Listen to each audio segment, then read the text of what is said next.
I do apologize for the late start. Different excuse this time, though. We've got one more day to do taxes in this country, and I got most of it done, but not all of it. So I took some time to put it together. The good news is the time that I took actually resulted in a few more savings than I thought. So first of all, this is such a remarkably depressing reason to be late for a stream. I think this means I'm an old person.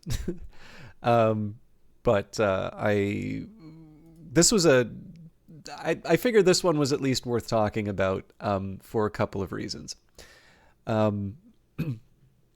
I have sort of cleared out all of my loans that I took out for school. And they're not student loans. They wouldn't let me take student loans because I had actually worked a little bit before I went to school. And all of the savings that I had, they wanted to be brought down to zero before I would get a student loan. So I actually had to borrow straight from my bank, which is not nearly as favorable in terms of interest rates, and you don't get to claim those on your taxes. And because it was for economics, I took a look at where things were going to be going as far as interest rates. And the writing was on the wall. So it was pretty clear that I needed to get my act together as far as kind of paying off that money. Anyways, that happened a while ago. But I'm now at the point now. I'm also a little bit further along in my career. Hey, thank you very much, Lord Gloom. I actually didn't realize it was the affiliate anniversary. I don't really mark that, but I'm very happy you're the first to come in and say happy birthday. They always know, yeah. The original reason I got it actually was not so much about the sub button, although obviously in your case I appreciate it tremendously. Hey, Joel, thank you very much for stopping by. I know you had to go, so I'm not going to be offended if you. I know you're not. I'm not going to be offended if you have to run. But thank you. I didn't mean to sort of tell you off in Pro's chat. Just the thing is, Prosciutto Fist is actually very nice in terms of her channel. There are some broadcasters who actually get very annoyed at even a mention of another broadcaster. So the line that I draw for I don't really care if people talk about other streamers, as long as they're being nice, right? If they're talking about how bad another streamer is, I have a bit of a problem with that. But yeah, the big one for me is that I don't want to pretend that other streams don't exist, and I don't mind talking about my stuff in channels where that seems okay. But generally what happens if I wind up talking about myself for, more than, a direct reply to the I stream, if it ever becomes a little bit more than that, or if it becomes oh, what do you stream and so on, unless I can find a way of relating it back to the content, I try to just steer it towards the broadcaster. And really it's kind of a courtesy to them to not to have them either say no, go ahead, talk about your stuff, or alternatively to not have to have them break their flow and say, hey, do you guys mind making about my stuff? Yeah. No, it's not like I said, I am I wanted to try and say it in the nicest way that I could, because I actually I'm a very small streamer, especially for the amount of time that I've been doing this. And so what I wanted to do was, be as respectful as I could, while also making sure that Prosciutto Fist has the time to grow her own community, because I was really excited to see that host that she got because of the just, the size of the channel. And I happen to know that she's looking to do this for a living. And so being able to see not just a large number of people watching her, but such a friendly community watching her is something that for me as a viewer, I'm encouraged to see. And in fact, because you're new to stream, I'm going to take a quick moment and pass along the good feelings. We've got another streamer in the channel, Lord Gloom, who is somebody who I found playing a card game called Cobalt Core, kind of a roguelike deck builder. But on top of Cobalt Core, I got to see him do everything from Escape from Tarkov, and of course we got a chance to chat a little bit about the excitement going on in the game. In fact, he was the one to let me know that there's a bit of drama going on in that game right now. But I've also seen him play live Magic the Gathering, and most recently he's been playing a game which I really enjoy playing on Wednesdays called Phantom Brigade. And he was actually incredibly kind in terms of sort of talking up my coverage of that game, because I have always liked it, even in its early access period. And he talked a little bit about the journey that he went through being interested in the game, to sort of taking it off his wish list, to finally playing the game. And to me, that's actually something that was very rewarding. I, in fact, had to submit the money that I got from Brace Yourself for covering their game on Steam. That was actually very timely, because I probably would have forgotten that, and I'm sure His Majesty's government might have had a few words for me. Anyways, so Joel, one thing you'll notice is I don't know how to shut up, but you did ask me about some of the games that I was playing. So first of all, I did want to take a minute here and shout out another broadcaster I'm quite fond of. For those of you, I'm sure most of you know this already, but the broadcaster that Joel Miller and I are talking about is Prosciutto Fist, who is actually currently streaming right now. So if you all want more wholesome entertainment, I completely understand, and you can check out her channel. She's playing Stardew Valley right now. But right now, I've had a pretty regular rotation on my channel. So I've been playing Old World, which is by Mohawk Games. This is a 4X game based in the ancient world, and lately I've been doing a scenario which deals with Alexander the Great's mother, Olympias, and we'll be moving on to a scenario with Alexander the Great, his conquests, a little bit later. But this is a really interesting 4X strategy game. It's one where I think, so if you're not familiar with Mohawk Games, it's founded by Soren Johnson and Layla Johnson. Soren Johnson is probably best known as the game designer on Civilization 4, which is certainly a very well-regarded entry in the series. And it's kind of interesting to see someone who made such an impactful Civilization game. He also worked on Civilization 3, but I don't believe in the designer capacity. But to see someone who has done that work, but then returned to the genre, sort of asking the question, if this were to have been invented, in this decade, what would it look like?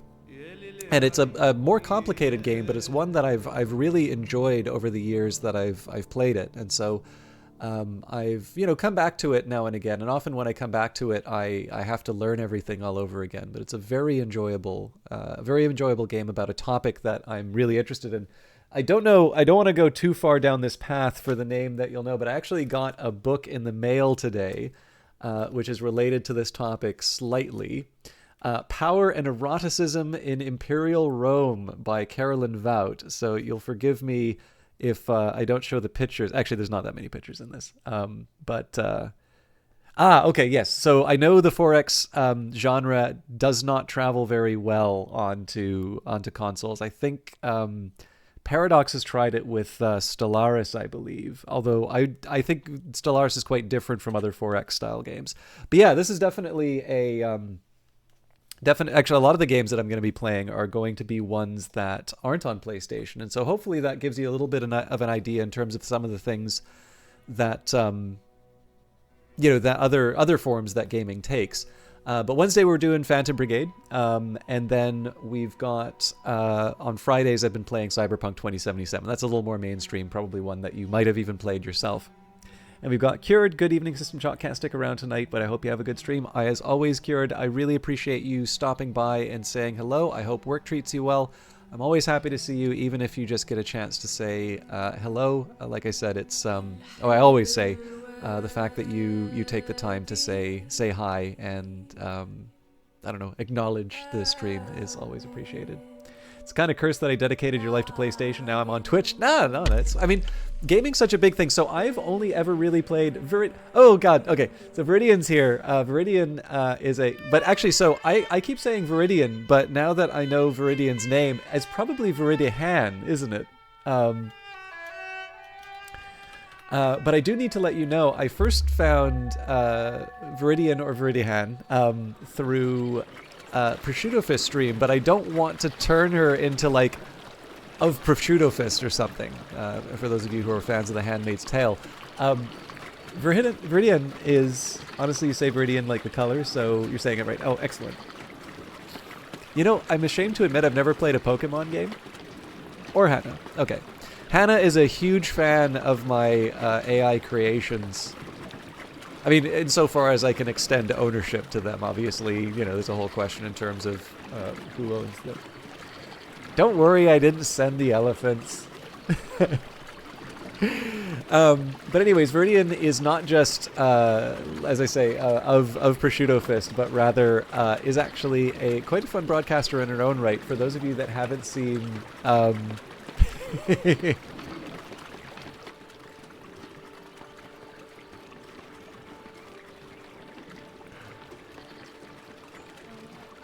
Okay, tell you what, Joel, I will show them, but I'm gonna put a warning up first so that people don't freak out.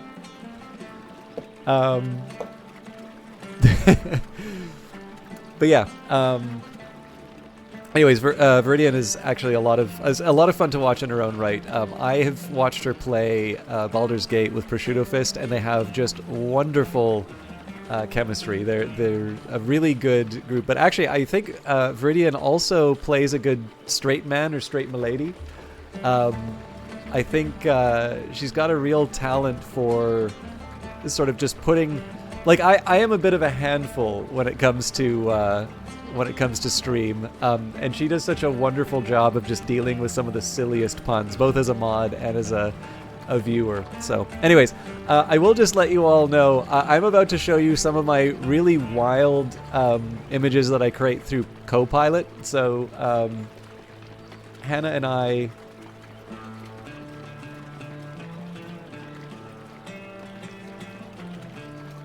There is her channel. Oh, sorry, I already shouted it out. Okay, anyways, I did want to say, just for the people... Okay, so basically, I wind up creating these rather unfortunate-looking images from... the AI-generated art. And these do actually tend to look a little awful, so here's the commitment. If you want to minimize the stream or otherwise just keep the audio on, I'm going to show these, and some of you may regret seeing them, so this is the fair warning right away. There's 4. I'll say, now's the time that you want to minimize, and then I will say it's okay to bring things back up, alright? So, last warning, time to minimize. And for those of you that remain, some of you might wonder what the elephants that Carthage brought over the Alps looked like, and it's this! Or maybe one of these!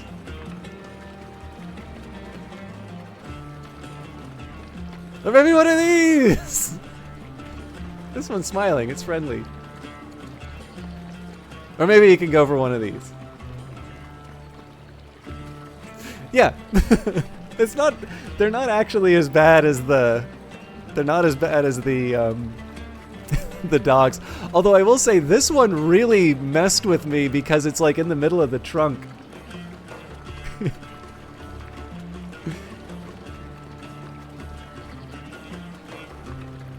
Like, these two are kind of fun because the trunks are short. This one is like, ah! And then this one I'm like, okay, yeah, this is the one that I would play if I really wanted to mess with people.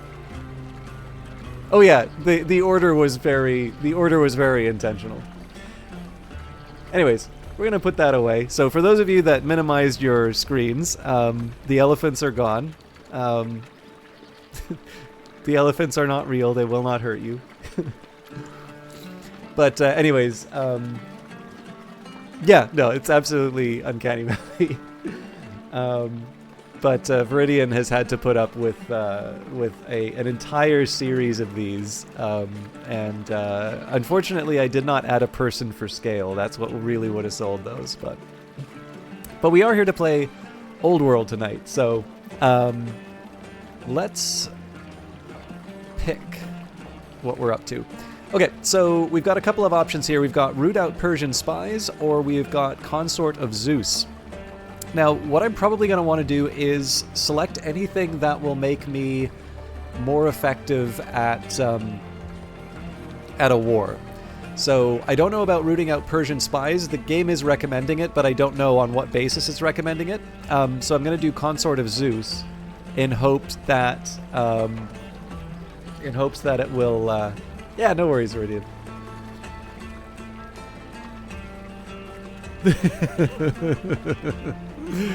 I really appreciate you hanging out, Iridian. I hope you have a good one. I'm looking forward to catching you either on Prosciutto Fist stream or your own, or maybe even both. But yeah, I'm gonna try Consort of Zeus. I have no idea what these things do. Actually, I guess the other thing we can do is root out Persian spies, which will take us. You know what? We'll do the one that's faster. And true to form, we've got another crash. But all right, so this is one thing I was worried about, but I did find the directory where the logs are. So if you can just give me a quick second here.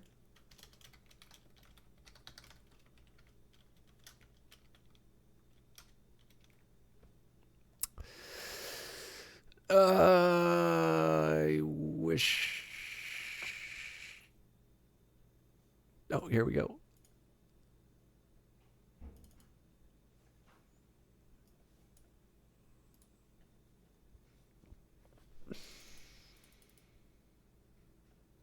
This has absolutely nothing in it.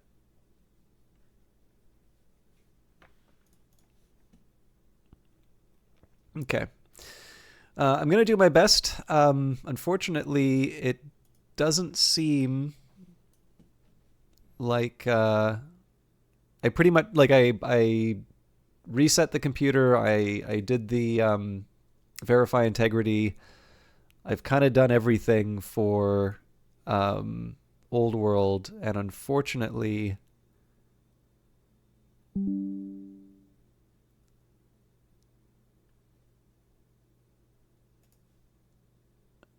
I'll just do another verify. You want to see the... Oh! All right, well, while we're doing that...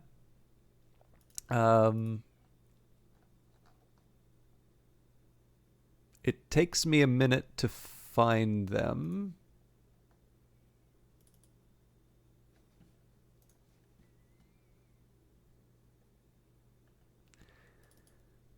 I'm really bad at, like, labeling the images, so... There we go. For all you dog lovers out there.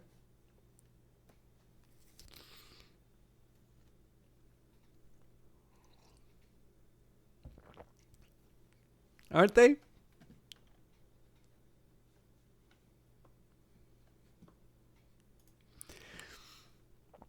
So part of this came from the fact that I did an article which I'm not like a big AI booster, but I do get a little bothered by how opposed people are to some of the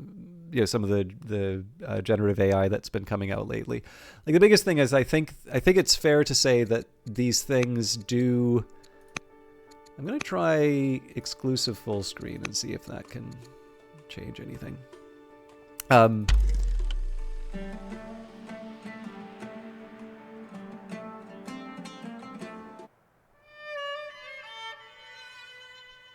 But yeah, so I tried to do an article where it was like, okay, so here's where I think this technology might be useful for game designers.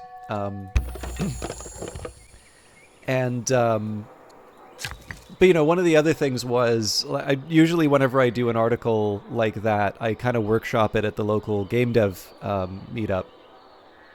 And so I wanted to, you know, just kind of see what I could do. And so one of the things I did, because I was going to be writing about these technologies, I took the time to actually learn them. Like I wanted to sort of see if I could understand how it worked, if I could make things that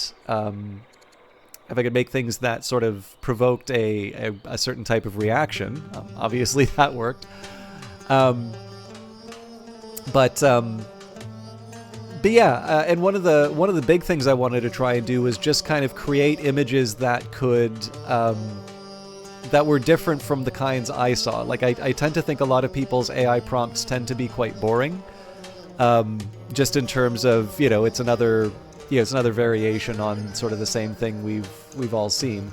And again, like there's no right or wrong way, right? Like, you know, make what makes you happy, but I wanted to see if I could just try and do something a little bit more interesting. And, obviously some of the reactions that I get to those images is working as intended, let's say. Okay, so again, our goal right now is to prepare for conflict. Alexander is dead. We're playing Olympias, his mother. And there's a number of things that I can do. Like right now, my workers aren't really doing a whole lot. And what I probably want to do is focus on either dealing with the deficit, so food or money. I'm actually thinking expanding out here wouldn't be a bad idea.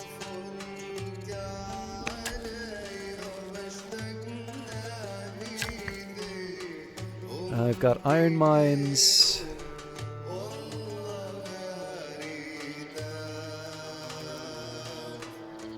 Now I built a granary here, so building another field wouldn't be terrible.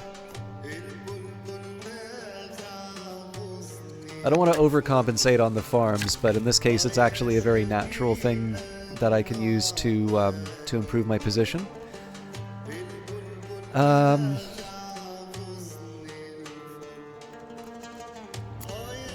I'm curious if I can blow... Oh right, I can't blow up the fort because I need the garrison. I will build the garrison here though. Thank you very much. Out of curiosity, Joel Miller, do you have any interest in this period of history? This is a game sort of about the ancient world. Okay, I can't right-click on... I can't right-click on anything. I will confess I've been having a few troubles with the game lately, so let's see if we can maybe go to the main menu. Yeah, one of the things that I like... So you asked a little bit earlier what I do. So there's the games that I play, but there's also the opportunities for us to talk about what's going on in these games. So one of the things that I've always liked about the Civilization series... Oh, we're probably going to crash. Yep. I definitely want to put in a support ticket for this. But I can't do this on stream. Let me just see if there's something else I can do. Maybe if I disable the Steam overlay.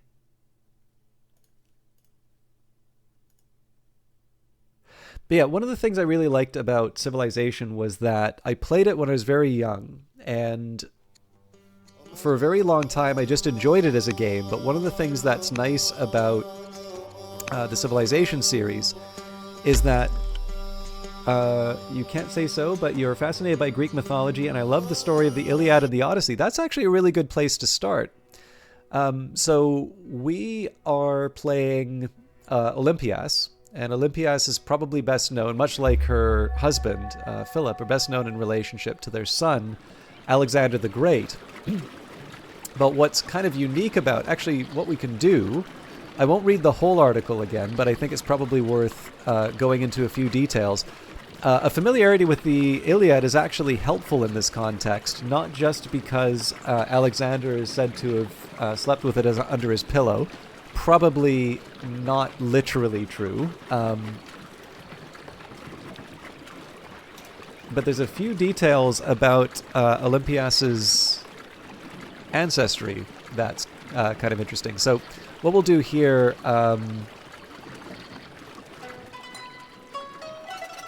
I'll read the start here, and then I'll try and get to the bits about her ancestor. Probably origin will be sufficient. So Olympias was a Greek princess of the Molossians, the eldest daughter of King Neoptolemus I of Epirus, and the sister of Alexander I of Epirus, the fourth wife of Philip II, the king of Macedonia, and the mother of Alexander the Great. She was extremely influential in Alexander's life and was recognized as de facto leader of Macedon during Alexander's conquests. According to the first century biographer Plutarch, She was a devout member of the orgiastic snake-worshipping cult of Dionysus, and he suggests that she slept with snakes in her bed. After her son's death, Olympias fought on behalf of Alexander's son Alexander IV, successfully defeating Aedia Eurydice. After she was finally defeated by Cassander, his armies refused to execute her, and he finally had to summon family members of those Olympias had previously killed to end her life. So the origin is the part that I'm most interested in. I'm going to mess up the pronunciations here, but I'll do my best. Olympias was the eldest daughter of Neoptolemus I, the king of the Molossians, an ancient Greek tribe in Epirus, and sister of Alexander I of Epirus. She also had a sister named Troas, who married their paternal uncle Erebus of Epirus. Her family belonged to the Acidae, a well-respected family of Epirus, who claimed descent from Neoptolemus, son of Achilles. And that's the same Achilles you'll be familiar with. They took their name from the mythical king Achaeus, who ruled in the island of Aegina in the Saronic Gulf. The Achaeae were perhaps the only Epirates who were universally recognized as Greek. Olympias herself claimed direct descent from Helen of Sparta, mythologically the most beautiful woman in the world. This is, of course, the woman whose abduction brought about the Trojan War. Although unknown, some scholars have theorized that Olympias' mother may have been a Chaonian princess, based on the rumor that Olympias used to say that she was also a descendant of the Trojan prince Helenus, son of Priam, the last king of Troy, and Andromache, wife of Hector. So, in this case here, we have quite a few characters drawn from... well, I mean, all I know is to be able to check out Wikipedia here. But in this case here, you have not just this very impressive woman who ran things locally while Alexander was out on his conquests, but someone... I mean, it's kind of... I think there is something to be said about the fact that she's taking this heritage with the importance of these myths, of these stories in the ancient Greek society. And not only do you have Alexander sort of seeing himself as this, descendant of these heroes that he likes to, or that he's been reading about and finds great inspiration in, but also her ability to use that lineage to possibly gain a certain degree of, give herself, I guess this would be an exercise in soft power, would be probably what we call that today. But the reason why I wanted to highlight that was the simple reason that, of course, Alexander's legend himself is something that was ultimately reflected on Olympias, because, as it said at the end of the introduction, after her defeat, his own troops would not execute her, right? Would not execute the mother of Alexander. Ultimately, she was stoned by people whose family members she had killed. So. The way to me, one of the things that's so great about these games is that they can be a gateway to learn about this kind of history. And in fact, one of the things I'll mention, Joel, that I don't know if Pro mentioned or not, but her dog is named Zagreus, and she is a fan of Hades. So if you like Greek mythology, that's another thing you can look for on Pro's channel. And I've played Hades myself, so... Man, that's the third crash within, the first 15 minutes. Yeah, no worries. There's no quiz, Joel Miller. I am a little concerned, though, that I might need to change up the game. What I'm going to do, I'm going to try and run through the tasks quickly, because it might be the long delays that are causing this. But this is definitely getting worse each stream.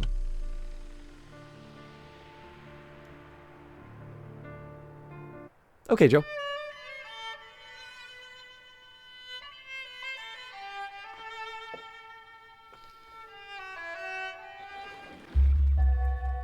Okay, let's, unbelievable. So it seems to be specifically the selecting that guy. I wonder if there's any other...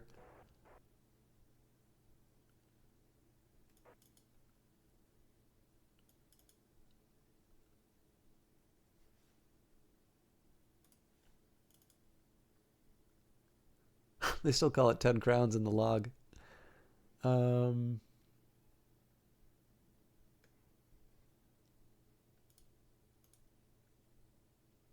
Okay. Now, we've been able to get past this before. So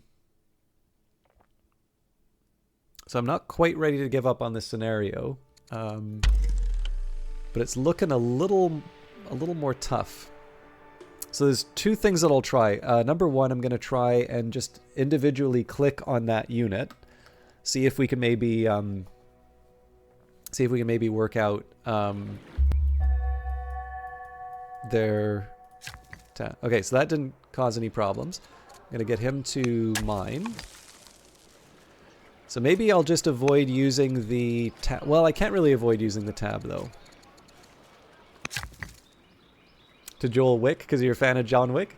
Do you have a favorite movie in the series, out of curiosity? I quite like the series, but my heretical belief is that the first one's still the best. Although I haven't seen... Is it number 4?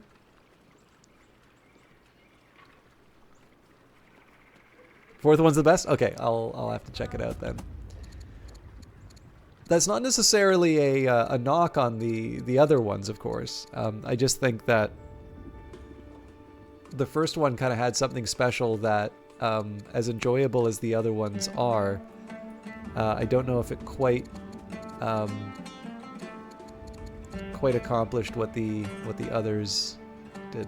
Oh, hang on. There's the...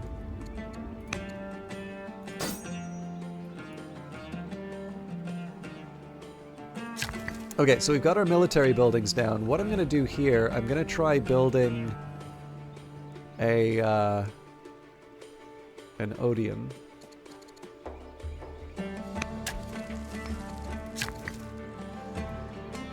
Okay, we've got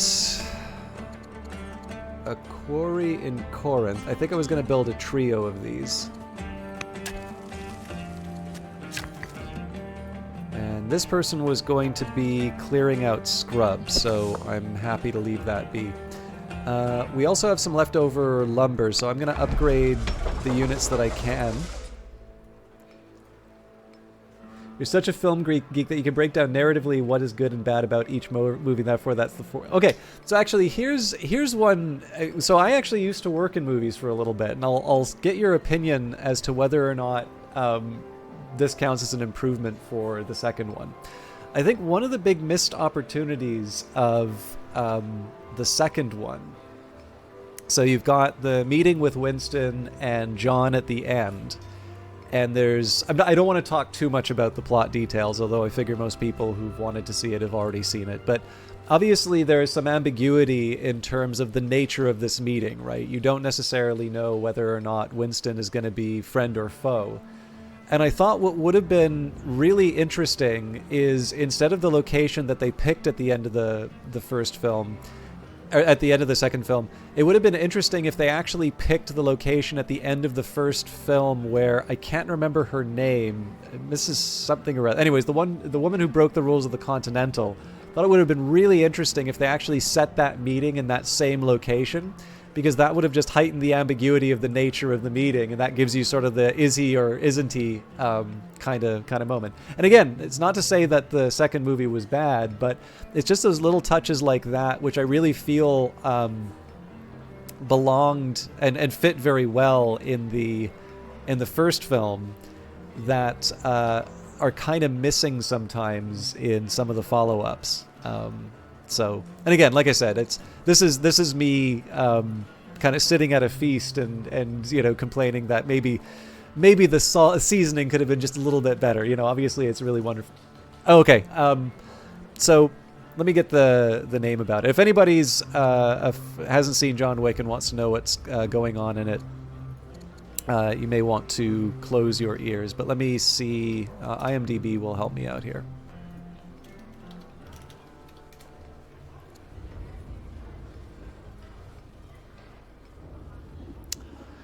I'll just get the name. So at the yes, it's Miss Perkins, right? So in the beginning of or in the very first movie, Miss Perkins breaks the rules of the Continental, and she goes kind of goes to this meeting in sort of this underground area with Winston. And at the end of the film, people kind of come out from behind the pillars, and they, you know, she's caught in a crossfire and is killed. And at the end of the second film, John Wick has broken the rules of the Continental, right? That's kind of the whole arc of that particular film. And Winston meets with John to sort of let him know what his head start is going to be. But what I thought would have been interesting is if, instead of that meeting occurring in just sort of another location in the movie, instead if it was in that same place where Miss Perkins was killed for breaking the rules of the Continental, because that will create a certain degree of tension as to whether or not Winston is going to try and execute John like Miss Perkins, the only other character we've seen break the rules. And so again, like, the scene is shot that you're not entirely sure what's going to happen between the two of them, but I do feel that it would have been a little bit better if they'd actually shot that final moment between Winston and John in the second film at the same location where Mrs. Perkins was executed. So, or Miss Perkins, but that's me being a film snob. Okay, let's decide what we want for resources. So there's a little bit of an argument for expanding out so we can grab these forests here. Alternatively, we go for the apprentice officer, although that eats up food we don't really have access to. So you know what? I'm going to expand the border. Pella.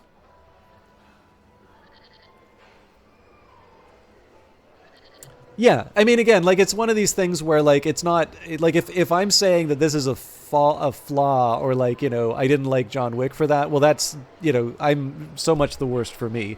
But again, it's just one of these little touches that I feel the first movie was very good at, and then in the follow-up film, you know, it's more of a missed opportunity as opposed to it being a blemish. But anyways. This is like one of the few contemporary movies that I can actually say that I have some familiarity with. So it's always nice to chat films with viewers. So we do still need to prepare for the conflict. Actually, yeah. So maybe maybe I should be focusing more on building these units rather than expanding the territory. Let's get some hoplites down. Yeah, you know what? A hoplite and an archer for every city, and then we can rebuild. We can rebuild walls.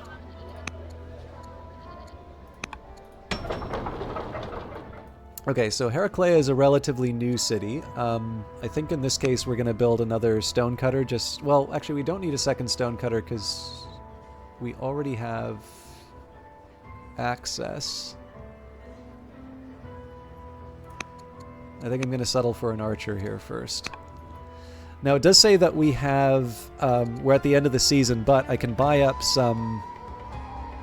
Well, not as much as I thought, actually. I can buy one more order.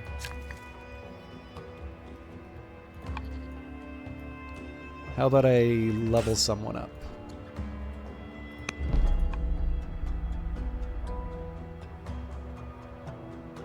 Yeah, exactly. It's a missed opportunity, not a flaw.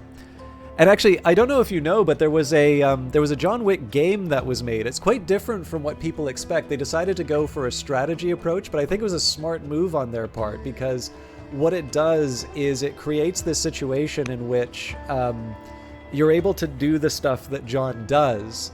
But again, what makes it so exciting is that you're seeing these really complicated and elaborate things done in a very short period of time. So a strategy game gives you the time to think about what you want to do, while simultaneously at the end you're sort of able to see the character kind of go through the level. So I should go play that again. It was like one of the first things I bought on the Epic Store. Alright, Logographos Demosthenes the Orator is no longer severely ill. He has made an amazing recovery. General Odata the Zealot has converted to Greek paganism, and an orders boom in Philippopolis.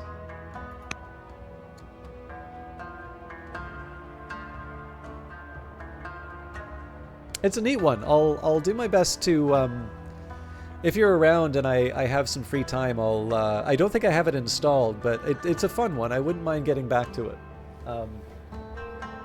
But yeah, no. When you do stream, definitely go ahead. I mean, there's a just chatting category. I don't know if you've checked it out, but I'm certain that you would find a very ready audience for film talk. Gone at last. The struggle among Alexander's generals to divide his empire continues. Strategos Antipater the Bold named himself regent of Greece, dismissing your claim to the throne. Much to your delight, Antipater fell ill shortly thereafter, and being of advanced age, deteriorated rapidly. A few days later, Antipater died, finally ending your power struggle once and for all. His son, General Cassander the Commander, who had been with Alexander when he died, was now by Antipater's deathbed. In his last hours, Antipater caused chaos for the final time. Instead of letting Cassander be his successor, Antipater declared Polyperchon, another general, as his successor. Cassander has no intention of accepting his father's deathbed decision.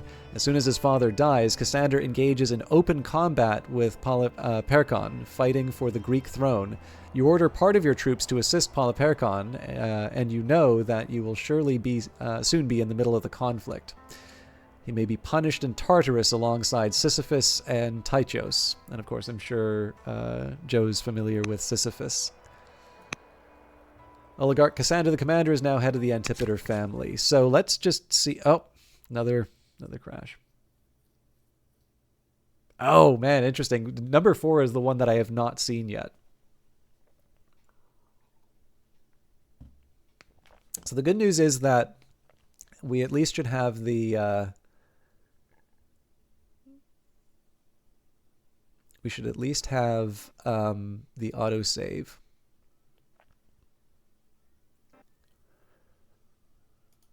But this is definitely crashing a lot more than the previous stream.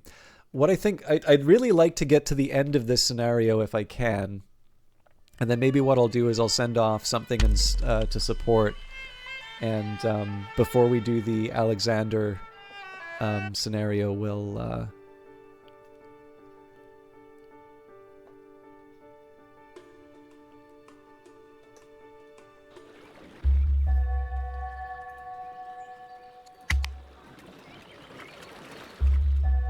we'll make sure that all of this is working. Okay. It almost, I saw it struggle a little bit. Okay, so I don't see any enemy troops quite yet, but we should prepare. When it comes to this part of the world, the question is there something that I want to build? I mean, one possible answer would be to build another hamlet. It's a little late for that, but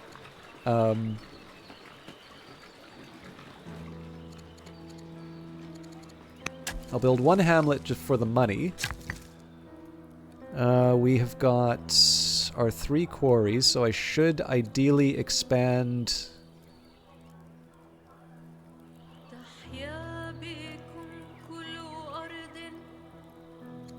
So it's suggesting a garrison here, which I don't entirely disagree with, but I feel like we have better options. So I am going to build another hamlet here as well.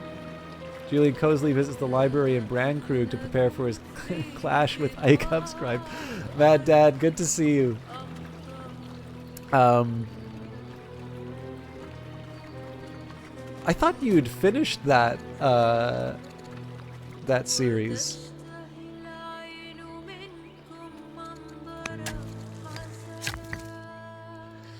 I actually sometimes feel like I'm getting a little bit of a quiz whenever I get a comment from you. I appreciate them immensely, but sometimes you're watching like my backlog, and I'm not accustomed to people watching and like interacting with the old stuff. So I have to remember. Oh God, what happened in that episode? It's actually quite fun. Oh, just a callback. Okay, good. I was a little worried that I was really forgetting my stuff.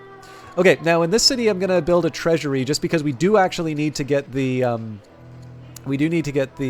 finances under control. Okay, and this is it as far as workers go, which is no hardship. I can get some wood out of this. Now, I'm going to want to sell some resources to be able to finance the next round. But what I'm also going to do with these extra orders, I'm going to take the opportunity to level up a few of my units here. In fact, I can make things a bit easier for myself. Wow, I really need to build some armies.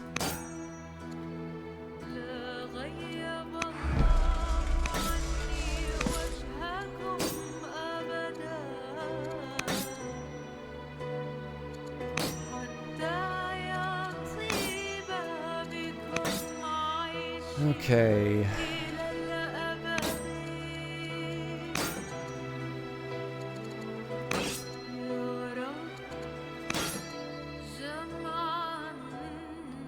We have some generals we can add.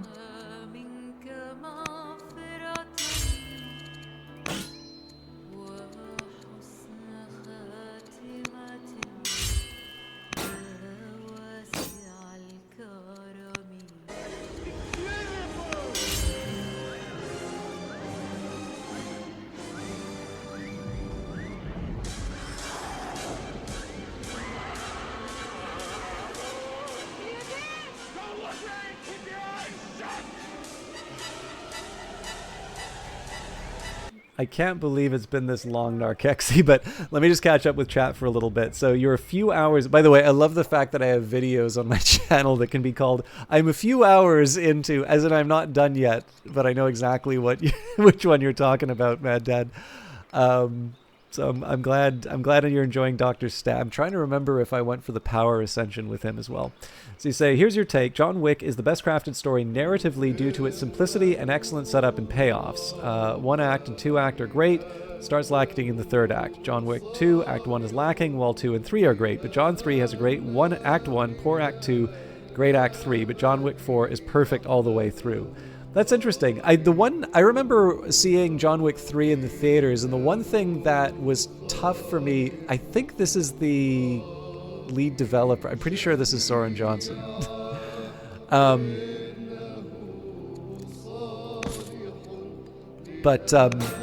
Or lead designer. I'm trying to remember. I think it's Dale is the new head honcho on Old World. The thing that I like that John Wick does have a sense of humor, but I was trying to find out if the number of shots to testicles was intentionally funny or they were running out of ideas. It was actually very difficult to take the movie seriously with that many shots that would not be out of place in a slapstick comedy. So you have an interesting thought that all 3 movies have a different... Oh, that's interesting. Yeah, I never really thought of it that way. Where else were we? But yes, Narkexy, thank you very much for your continued sub. In fact, for those of you that like Phantom Brigade, we were talking about Lord Gloom earlier, but Narkexy, I don't think regularly streams, but has streamed, and every time I've seen them stream, they've done Phantom Brigade. So, under a different name before, but still somewhat... My God! We are so dead.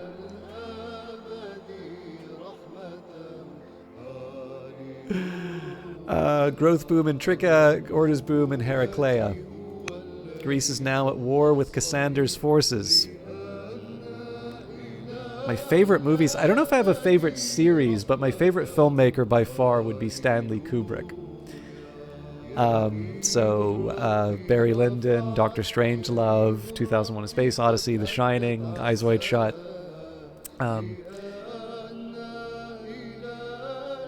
You think it's intentional? Yeah, maybe. Again, it became a bit of a distraction for me, you can say. While the fighting continues in Asia, matters seem to be settled here in Greece. Oligarch Cassander the Commander has defeated Polyperchon, Antipater's chosen regent, and now styles himself King of Macedonia. He is an unprincipled man, seeking nobody's friendship, loyal to none, and actively hostile to the memory of Alexander. There's now just one person standing between Cassander and total power in Greece, you. In addition to a lust for power, Cassander is intent on diminishing Alexander's legacy, and for that he needs you dead. You now face Cassander's army in the field, knowing the fight will be to the death. What makes this brute think he is fit to be king? Alright. What makes the start Skull fight Cassander's forces?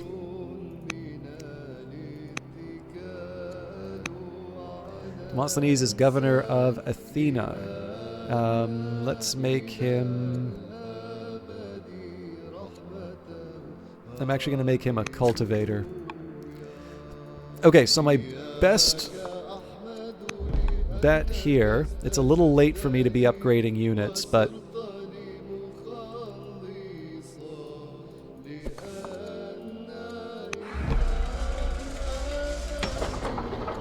Ideally, I'm hiding behind walls and otherwise protecting myself.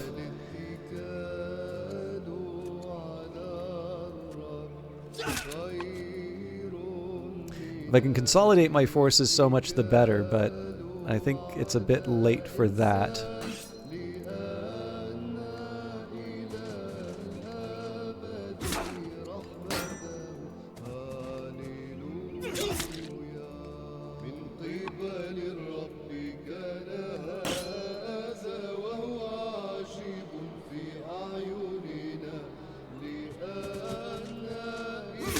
Okay, I'm happy for that crit. Actually, it's slightly better if I can...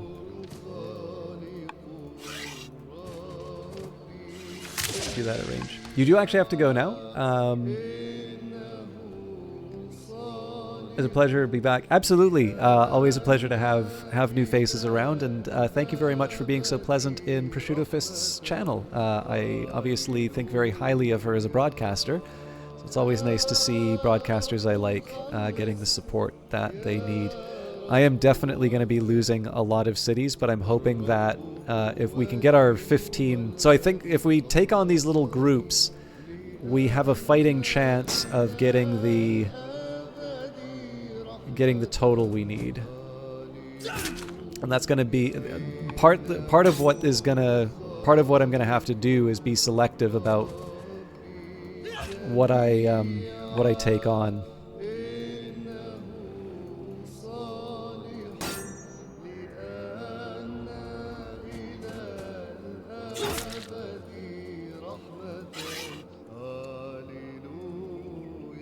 So for instance here, I should be willing to give up a couple...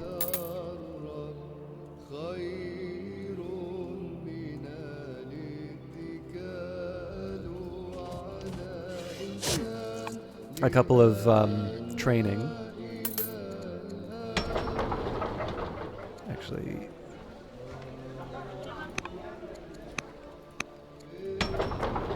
Let's have a good one, Joe. And sorry, Mad Dad says, oh, the Pirates of the Caribbean and Lord of the Rings. Yeah, also good ones. Used to be able to play, pretty much write the screenplay for Curse of the Black Pearl due to loving it and watching it so much. The first one's quite good. The sequels didn't do as much for me, but I think probably the first movie just set a very high standard. I am in so much trouble here. So Spearman is the stronger of the units. Yeah. Caranea, what do we do here? So this one...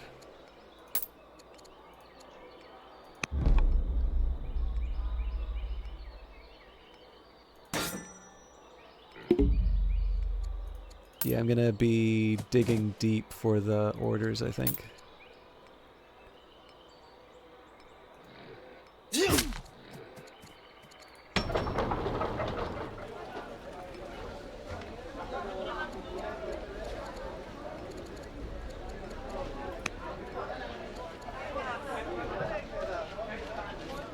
Actually, what I'm going to do, let's, I'm going to rush as many orders as I can. but I'm going to do that after all of these sort of ancillary tasks are... Okay, so if I buy an order... At this point, it's really about making sure that I move... Like, so any military unit that isn't actively part of... the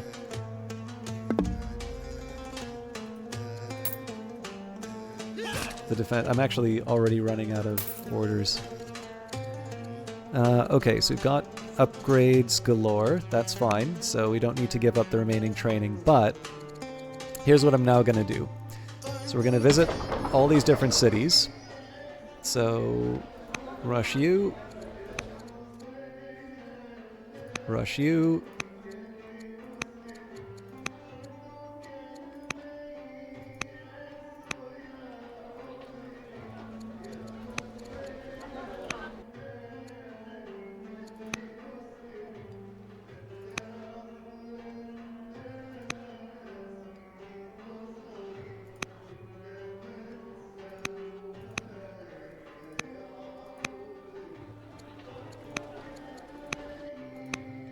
Some of these are pretty close to done, so... Alright, so I basically emptied out my, I've emptied out my resources, but I mean, we'll do the best that we can. I expect we're gonna lose a lot of troops here.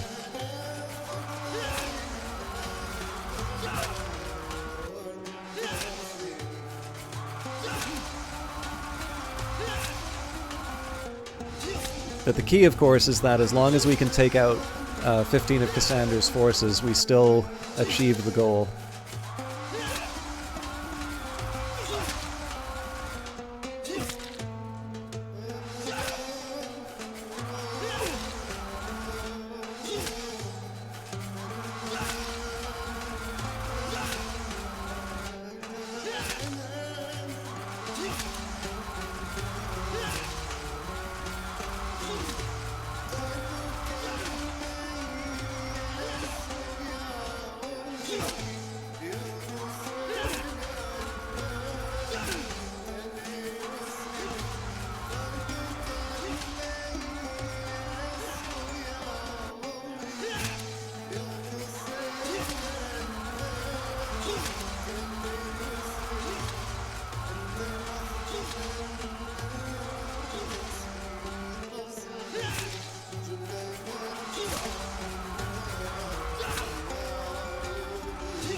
Okay, I'd rather not have to watch all that again, so I'm going to do a quick save here.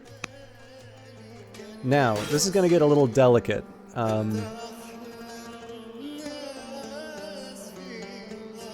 can't move my unit again. I'm going to try reloading.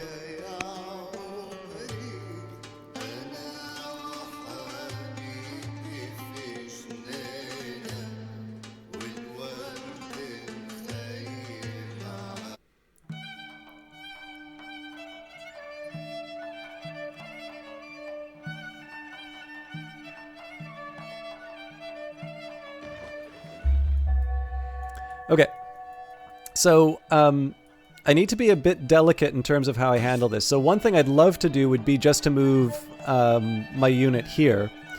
And the drawback with this approach is that it opens me up to all of these units, and this is one of my strongest. So what I'm going to do instead is I'm going to move around the edge here, poke them, get my kill here. And we're going to continue sort of along similar lines.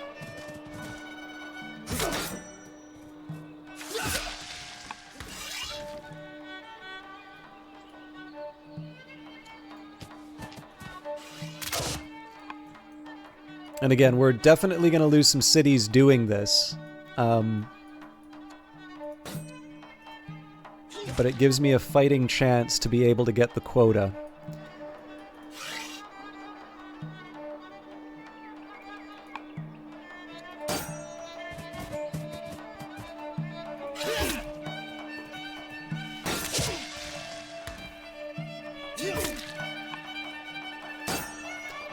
I'm slightly tempted to abandon Europos so that we can focus on the units here.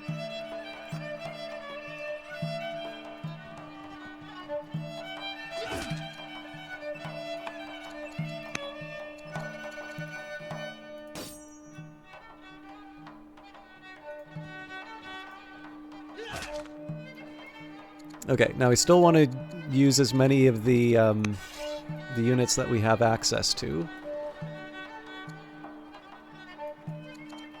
So first of all, any hoplites? Oh god, that's a lot.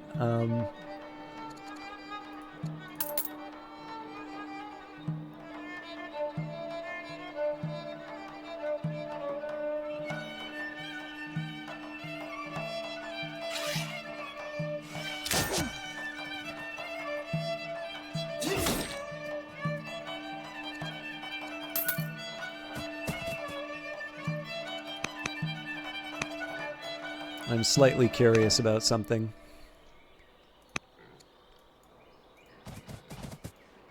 Yeah,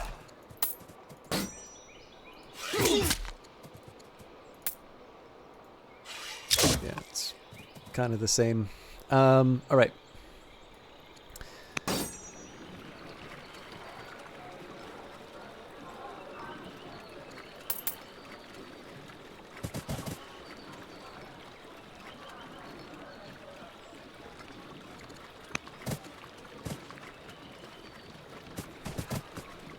A little extra damage on the side there. I don't think I'm going to be able to do this every turn. But obviously, as much as I can, I want to position my units and make sure that they're able to actually damage the invaders. That was a much needed crit.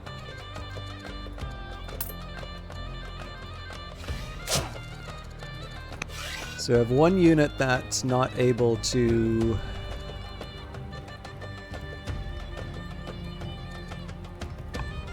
I think I'm going to have to just live without... So again, all hands on deck in terms of unit production.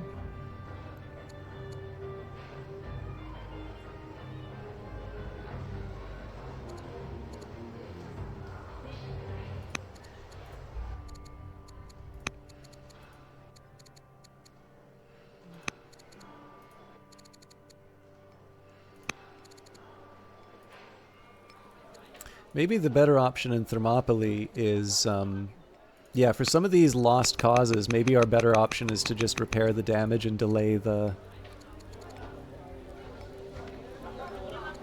attack.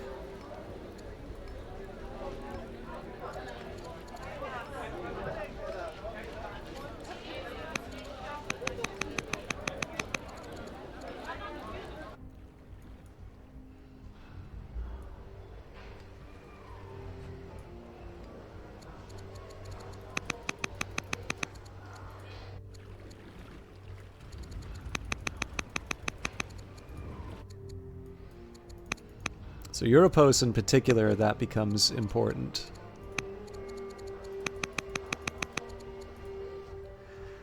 Pella, on the other hand, is going to be... Well, no, actually, everybody repairs.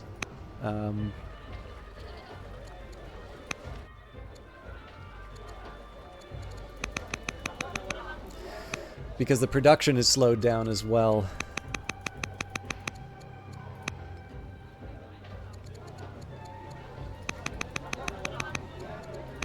So I think I need to do the best with the army that I have, and then we'll worry about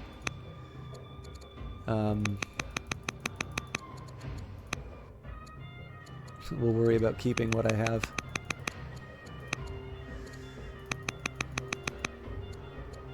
Mind you, we're a third of the way, and they haven't taken a city yet.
I think a future lesson is going to be build walls sooner.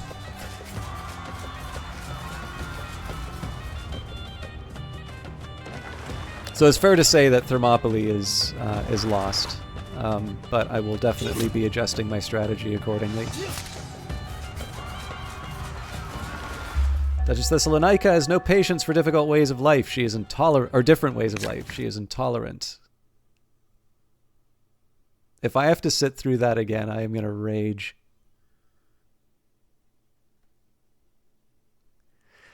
And again, I do apologize for this. I did go out of my way to try and find out what was going wrong with Old World, and I've gotten. I mean, if effectively it's a bunch of people. There are quite a few people who comment on this kind of crashing, and it's always been either works on my machine or send a message to support. And I'm happy to send the message to support, but I'm not really doing anything weird, right? I'm playing this on Windows. I have my drivers updated. I have, everything kind of the way it needs to be. I think I even disabled the Steam overlay.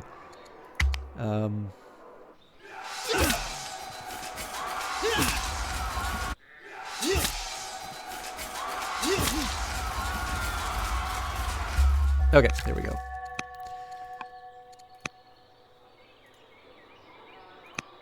So,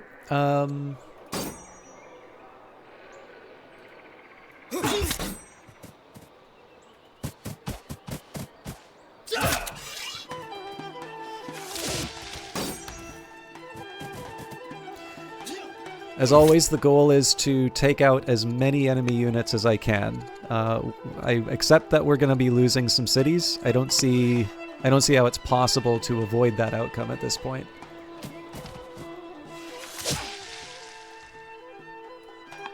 But we can definitely give the enemy a hard time.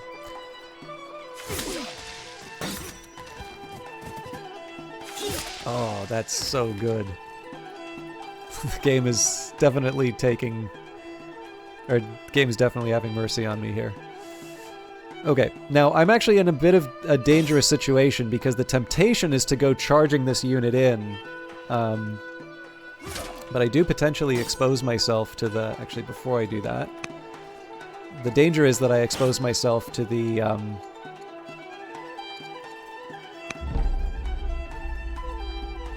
larger enemy force.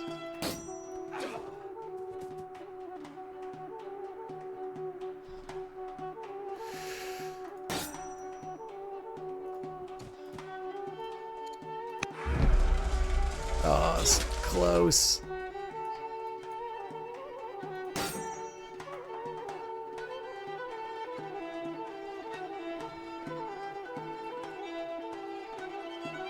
I hate that I'm doing this, but this is actually worth the forced march. Being able to take out an enemy unit at this point is worth its weight in gold. So 10 of 15, not terrible.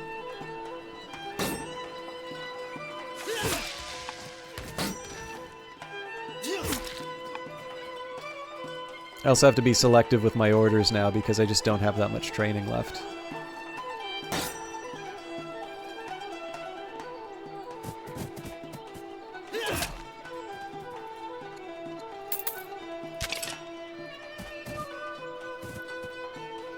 And that is it, sadly. Unless I want to burn some legitimacy.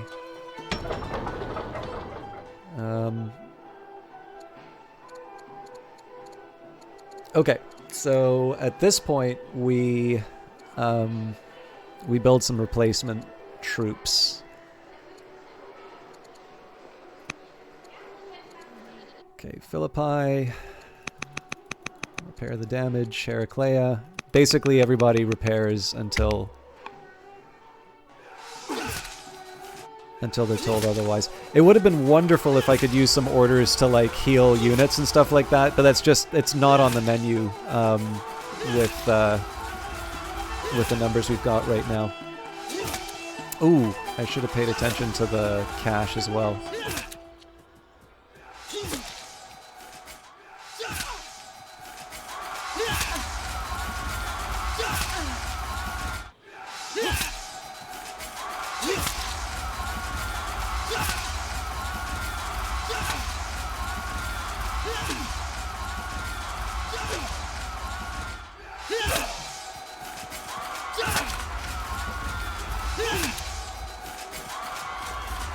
So I count 2 units that we can take out next turn for sure. Likely more.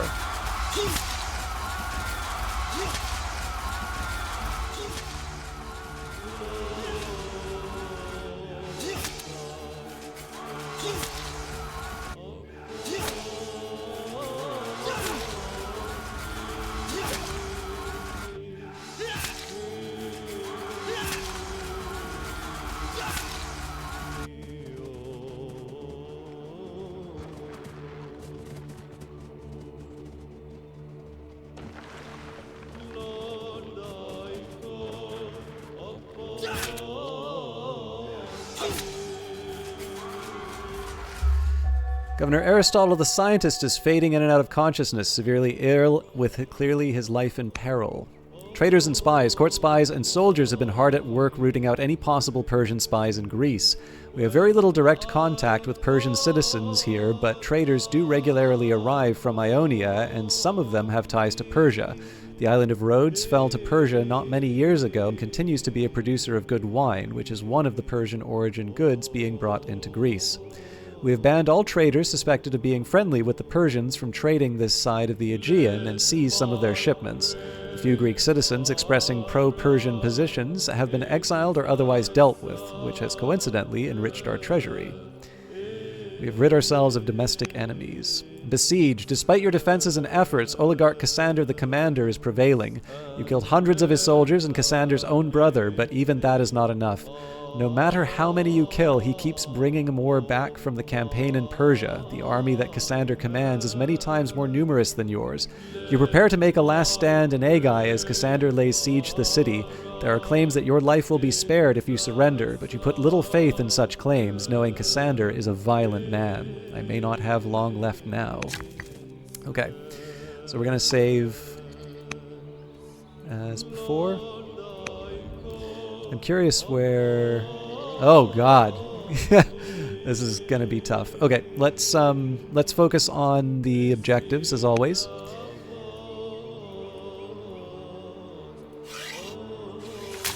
So right now, this is all about completing the objective, and I'm going to prioritize my units accordingly.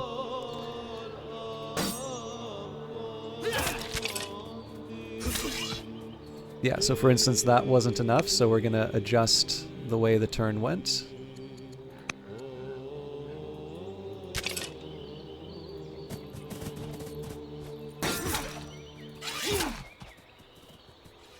Okay, still not enough.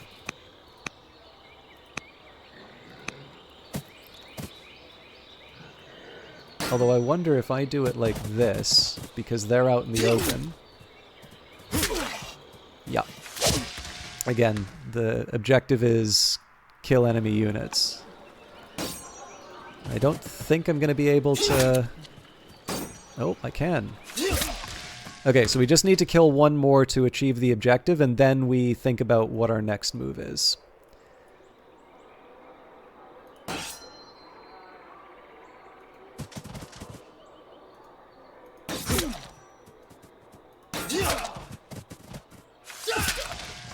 You've completed the goal, fight Cassandra's forces. Despite your defenses and efforts, Oligarch Cassandra the Commander is prevailing. You thought you killed the bulk of Cassandra's forces. You even killed Cassandra's own brother, but that is not enough. No matter how many you kill, he keeps bringing more back from the campaign in Persia. The army that Cassandra commands is many times more numerous than yours. You prepare to make a last stand in Agai as Cassandra lays siege to the city. There are claims that your life will be spared if you surrender, but you put little faith in such claims, knowing that Cassandra is a violent man. Okay. So... What? I'm pretty sure they just doubled the number. I don't know if that's intentional or a bug or what, but...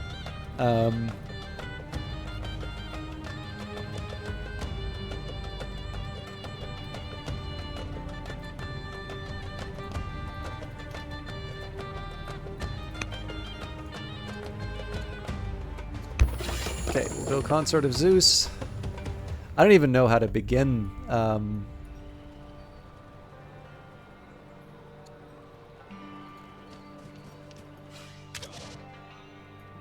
Buying time would be a nice way to start. Because, like, one of the challenges that I'm going to run into here is it's all well and good for me to throw a unit in, but unless I can actually turn that into some kind of battlefield win,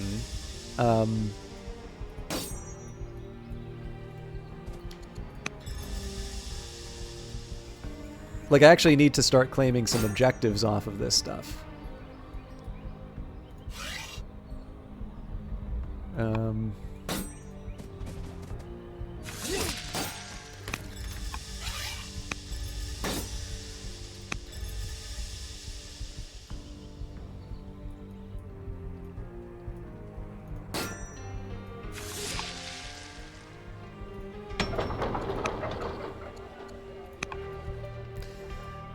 One thing I can try here.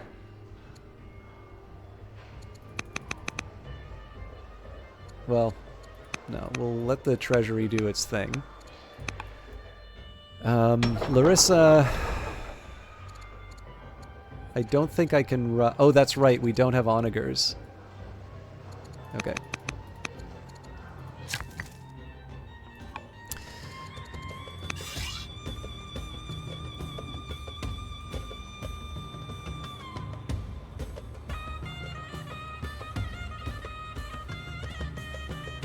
Well, I might as well just throw it away if I'm going to do that.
Greece has won a conquest victory.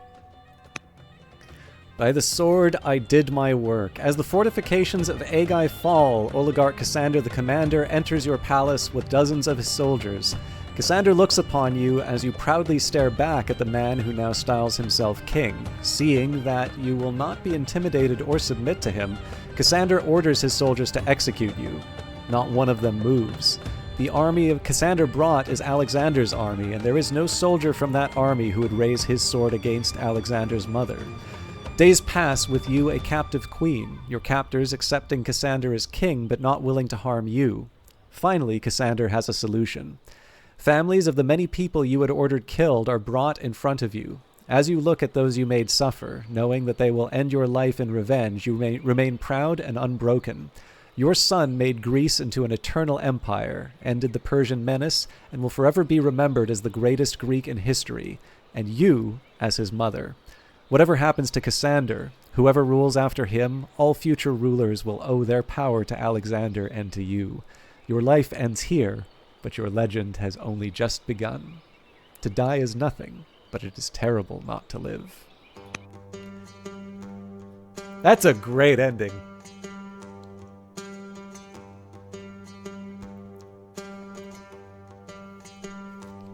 So I'm curious, I didn't see, I obviously didn't get to see any of the achievement stuff, so I'm just going to take a quick second and look at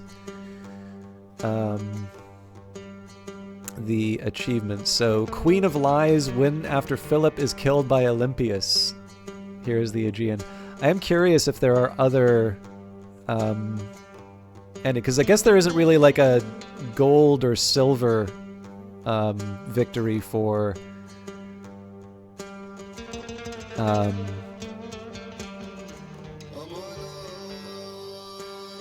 sorry, let me just take a quick second here. So we've got, here's the Aegean 4.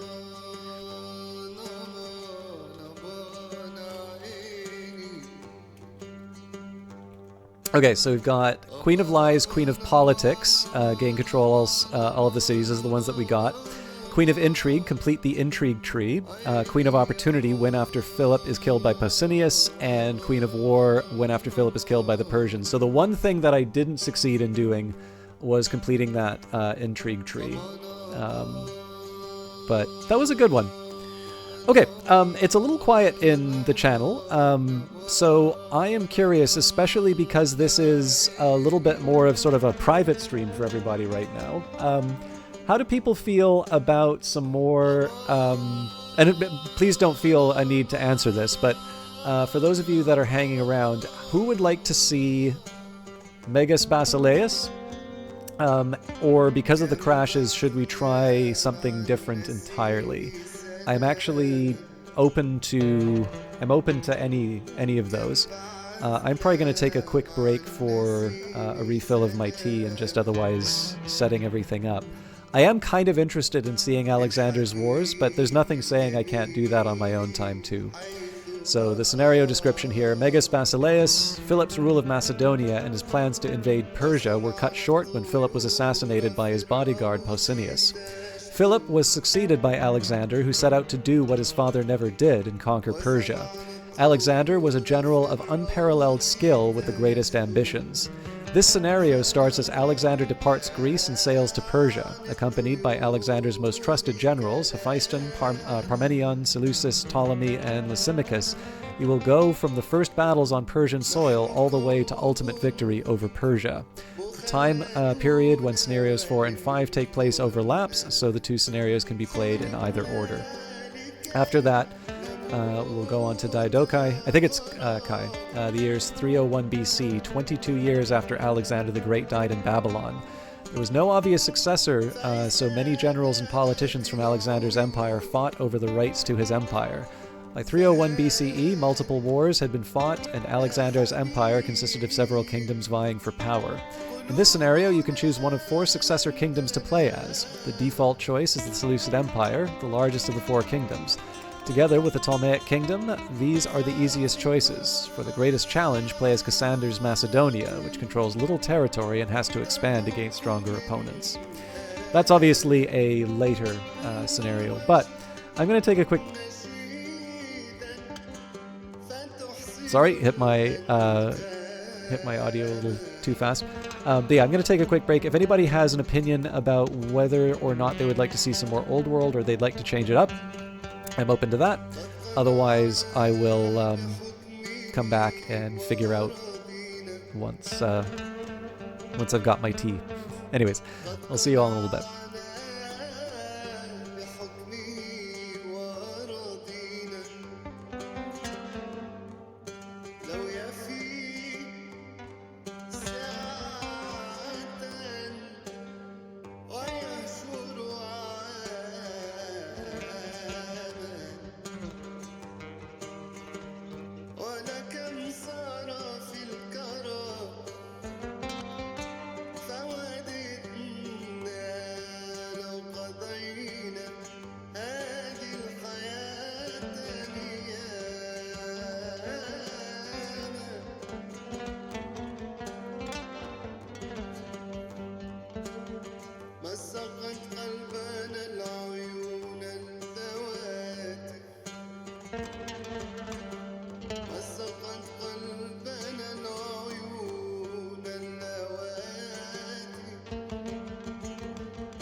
Okay. Sorry for the delay. I did see a note from the taxes that I wanted to deal with. So I think what I'm going to do here, I am, excuse me, a little worried about the, I'm a little worried about the crashes, but to be honest, it feels unfair to hold back on the game without, without at least giving it a fair shot. So we'll do the scenario. If we run into problems, I will allow myself the possibility of backing out. But I don't think it's very productive to just say, okay, well, the last one was crashing, so we're going to give up on this one. So again, we'll take Megas Basileus. These are Alexander's wars. We've been building up for this since here's the Aegean. And Alexander may have taken the field, but now we are beginning the conquest of Persia. The Great Conquest. You are King Alexander the Warrior of Greece, and it falls to you to finally put an end to Persia, the eternal enemy of the Greeks. Your father Philip was supposed to lead this war, but he was assassinated. Your mother, Queen Dowager Olympias, has ruthlessly eliminated all other potential claimants to the throne. You have put down uprisings in Greece after your father's death. You razed the city of Thebes to the ground, and now you have set out on the greatest journey a Greek has undertaken since Achilles. Your army has crossed the straits at Hellespont and is ready to strike Persia. You have left Antipater in charge of the kingdom while you are away, in an attempt to keep Olympias away from politics, though you know that she is too ambitious to remain uninvolved. Whatever happens back home, you do not intend to return to Greece until the Persian Empire has been reduced to rubble. We can say the Great Conquest begins here, or how do we conquer Persia? Definitely we're going to look at the scenario rules. Start a goal, land your army.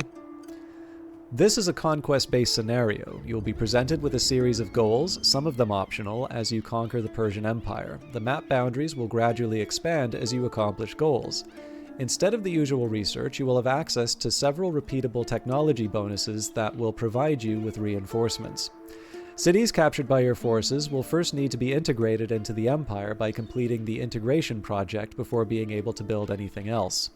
Alexander is a very powerful general. The unit he leads can take an extra action every turn, letting it, for example, attack twice or attack and then promote. If the unit Alexander leads dies, he will automatically move to lead another unit. Several more generals will accompany Alexander's initial force. All of them have powerful abilities as well. You will generally be outnumbered by enemy forces, but the powerful abilities of your generals will let you prevail. I will now continue to victory. All right. So there's the ships. Land your army. I mean, I am kind of interested in... it almost seems like I want to split my ships between Desclyon and Halicarnassus.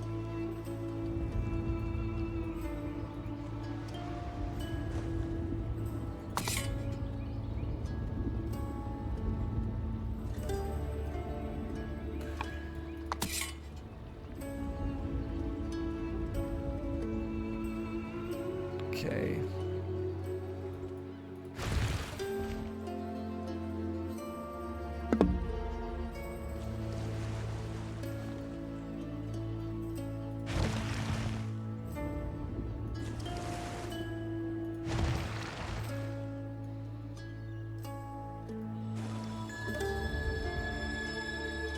Oh, interesting. So that's useless to us.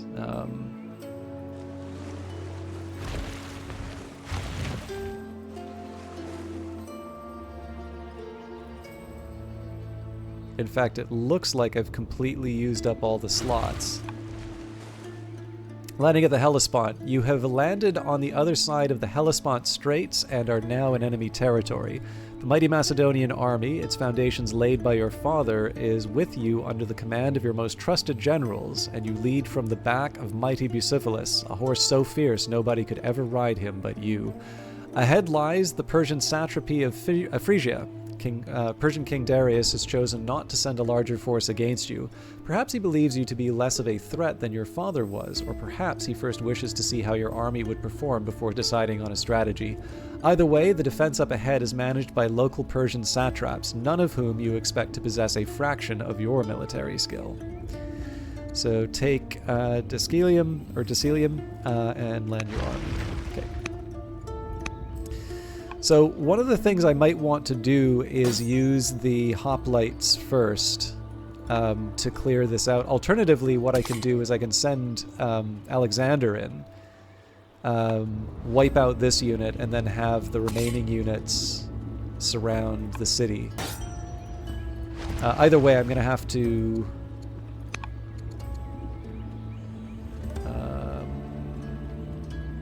we can do this. Rally the troops.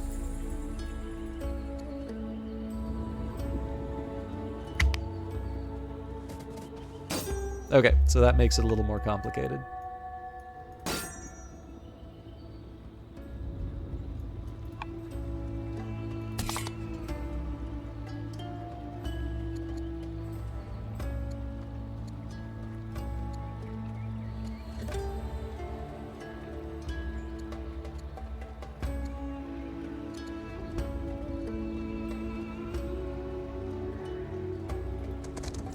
I have a bit of an idea for this.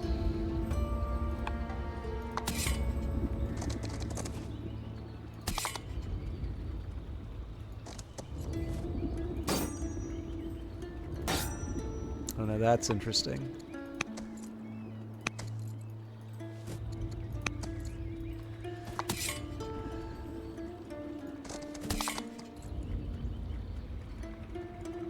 Okay, so apparently nobody can get on the other side of...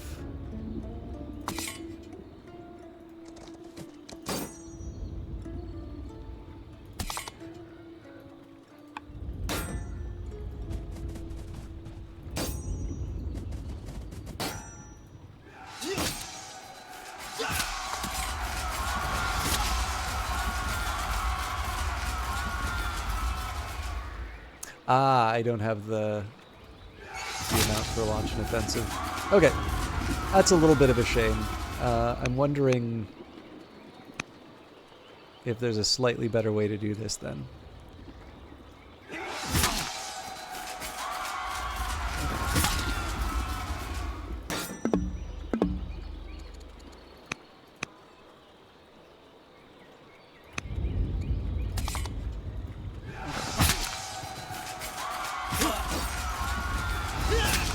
Not really.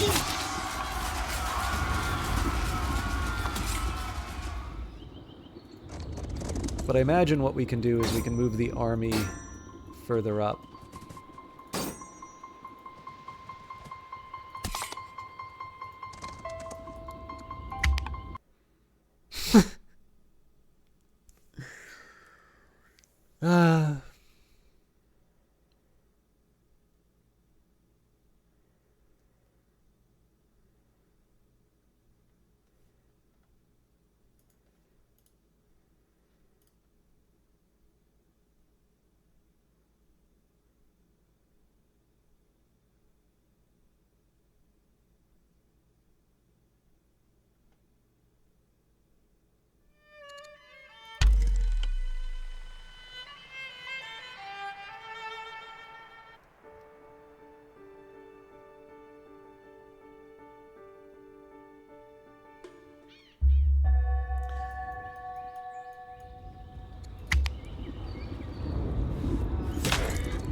You've rallied the military, resulting in higher morale and discipline.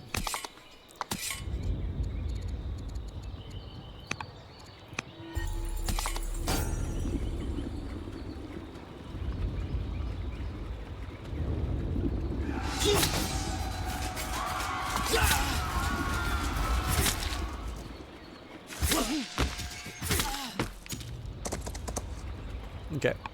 Now, I am actually going to need to heal up, but let's move the units as far as we can get them.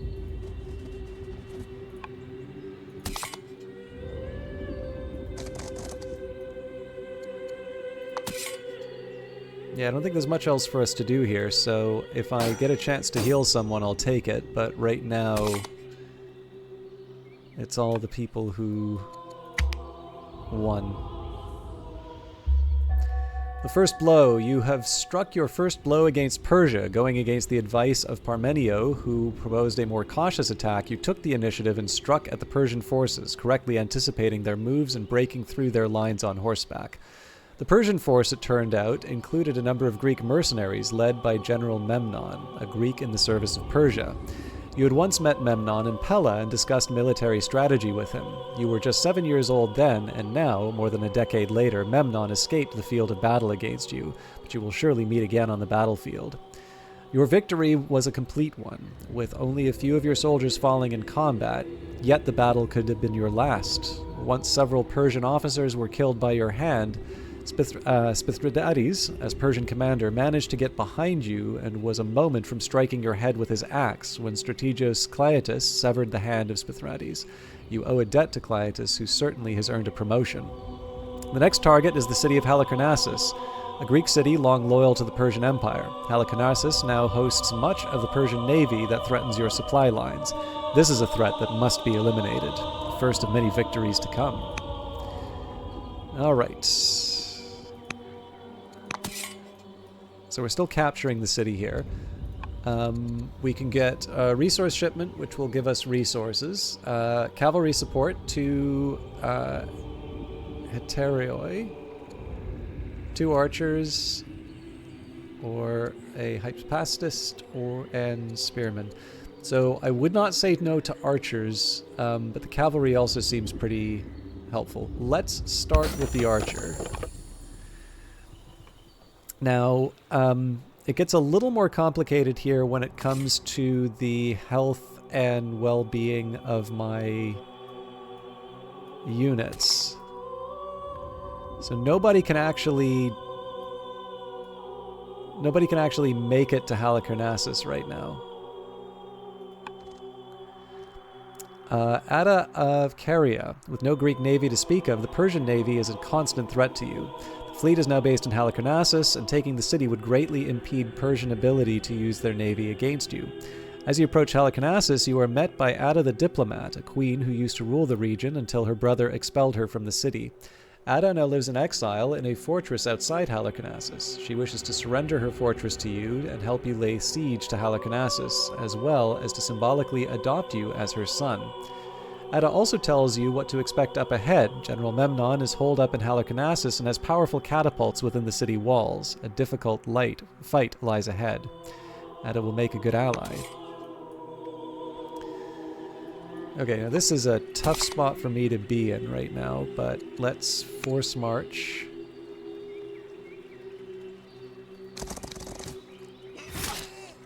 So I definitely want to avoid the spearmen taking on this unit, so...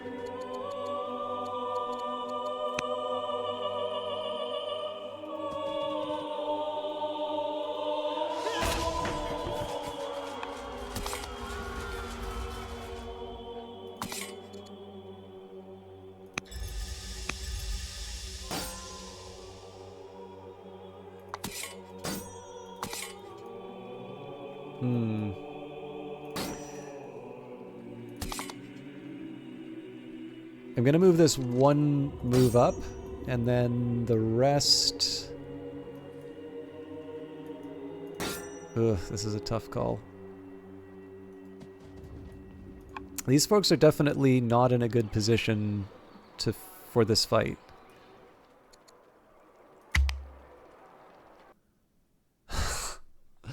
Okay, I'm going to give this one more shot. It really does feel like this is crashing each turn. And if it's getting to that level, I think I'm just going to have to say we play another game for the rest of tonight, or maybe just wrap it up early if there isn't anybody watching. I really do want to make this work, but I don't think I can have another. I don't think I can have another stream of me like constantly reopening this game.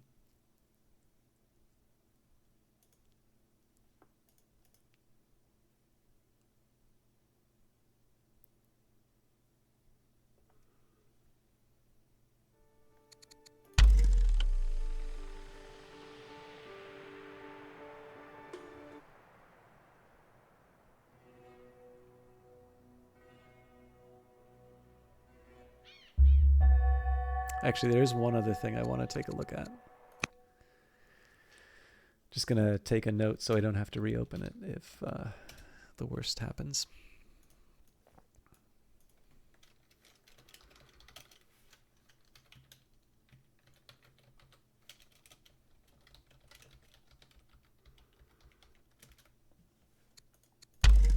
I just wanted to get the version number down.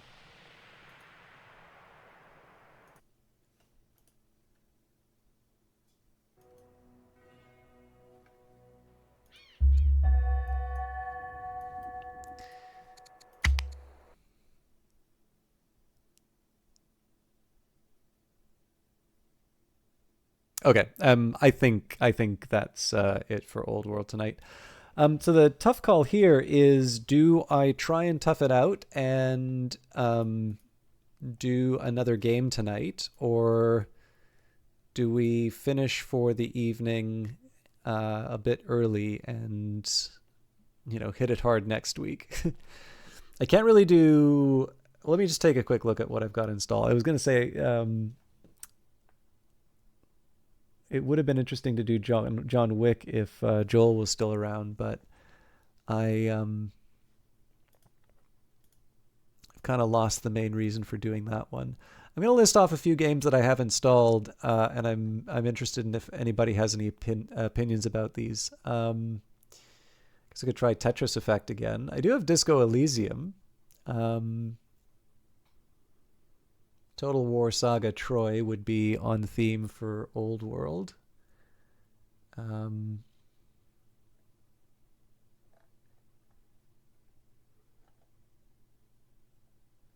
these the... Okay.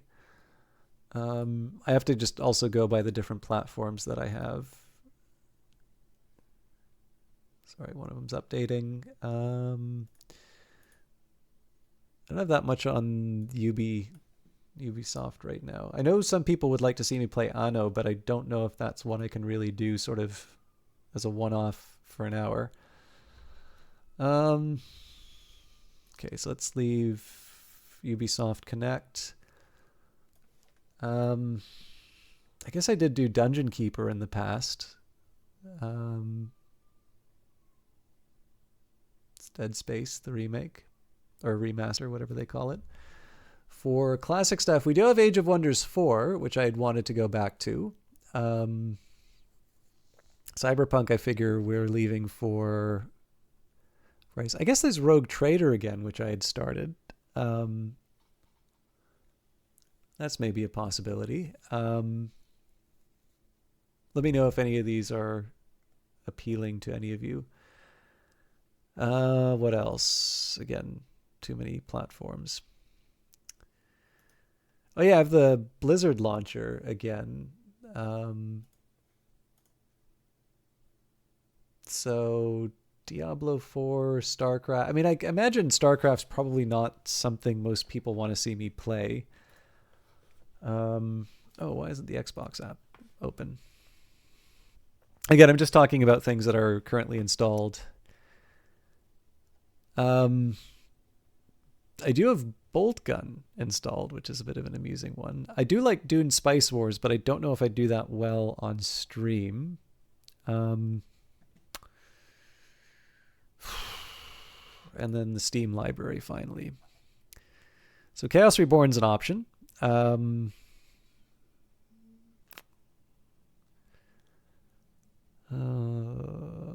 a lot here that doesn't really fit the time that well. I mean, Civilization's an option. I almost always have that installed. Warhammer 40k Gladius Relics of War, for those of you that want to keep on the 4X style.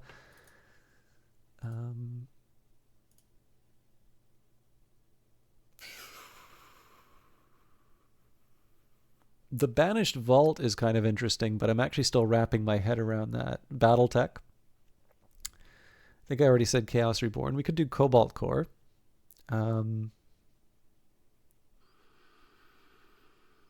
Godless is another one that I wanted to go into. Of course, Cobalt Core and Godless will be something that I'll be doing on the Wednesdays anyway.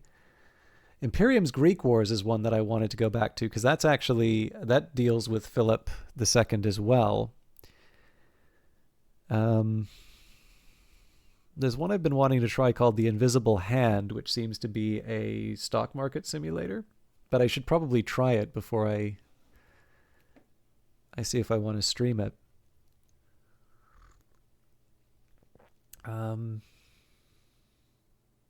Ozymandias.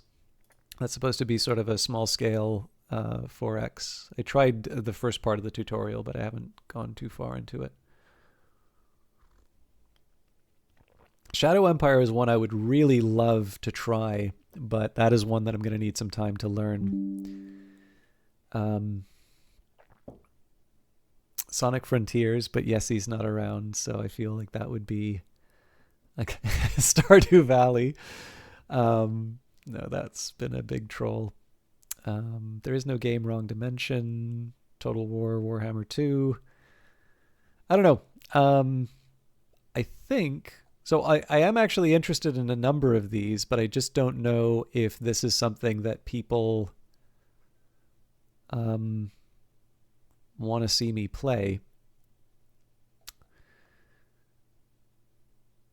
You know what? We're going to completely switch it up. Oh, Ellen Ripley, how are you doing? Okay, actually, Ellen Ripley, you're here. So I was debating on wrapping things up because as much as I like Old World, we managed to get to Olympias's end. I actually thought the scenario ended very well, but we have started Alexander's Conquest, and it quite literally has crashed every single turn. So I am, I basically want to email Mohawk support and say, hey, I haven't been able to get this figured out. Can you give me a hand? I really don't like the idea of like streaming a game that's crashing constantly because it makes the game seem not very good, and it is a very good game. But I was going over some different games. I don't know how you feel about any of the options here. I can say a few. I mean, if there's something that I play that you'd like to see, Ellen Ripley, feel free, because I was feeling very, very lonely.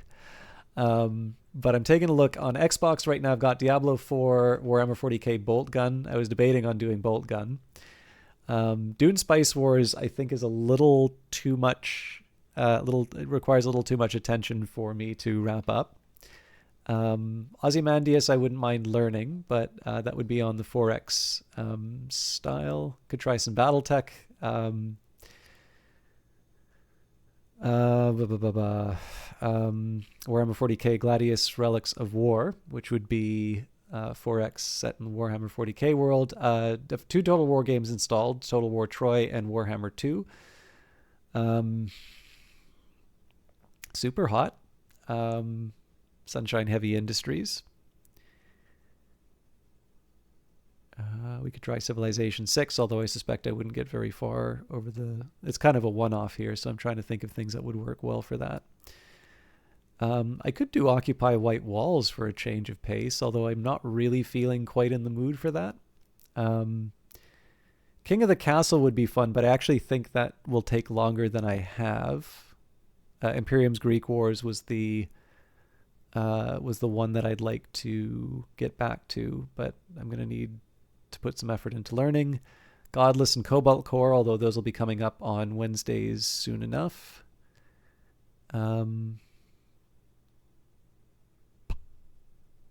Dicey Dungeons. Chaos Reborn is a good one.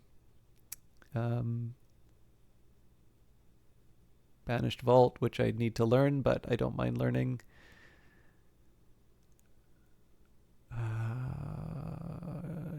I've put all these categories on my Steam page, so it's actually hard to list everything. Okay, on EA, I've got Battlefield 4, Battlefield 2042, Dead Space, the remaster. I have no idea if there's any interest in any of those.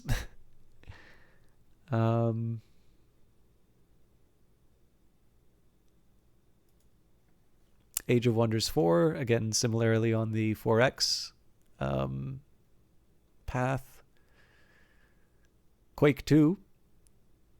I mean, that's kind of like choosing Bolt Gun, in my opinion. Warhammer 40k Rogue Trader. Apparently, there's a lot of Warhammer 40k stuff in my library for all the fun I poke at it. I think that is actually slightly hilarious. But that's kind of what's immediately accessible and something I think I could conceivably do in the remaining time. I don't know. Does any of that sound appealing to you, Ellen Ripley, or anybody else who's hanging around? I'm sorry to read that list a second time, but I was debating on packing it in if people weren't feeling it.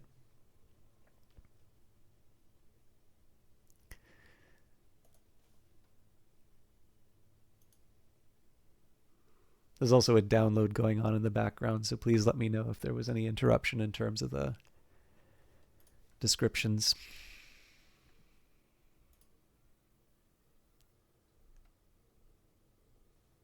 Oh, hang on. I might have more installed. I do. Starfield. Okay, well, if anybody really wants to see me play Starfield, I can do that too. Oh, yes. And then there was... these actually might be a little more appealing. Outlast Trials, Tetris Effect, Disco Elysium. I think I already mentioned Total War Troy, MechWarrior 5 Mercenaries, and maybe Hades.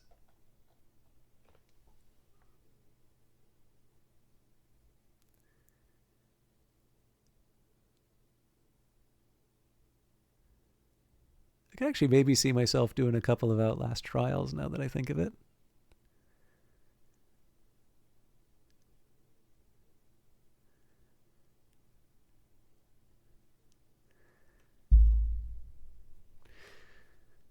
Let me take a minute.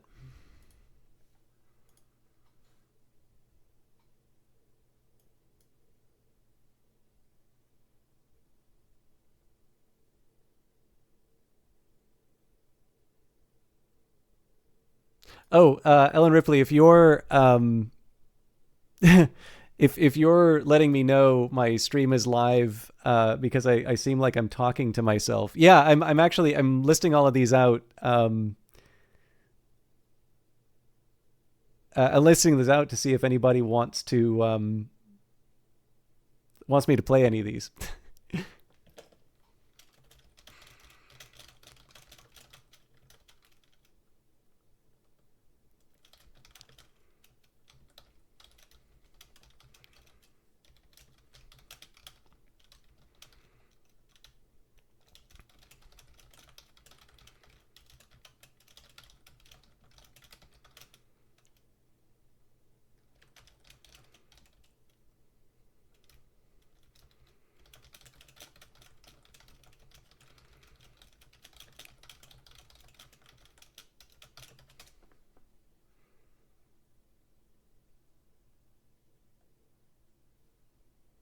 Unless, no, my audio should be coming through though.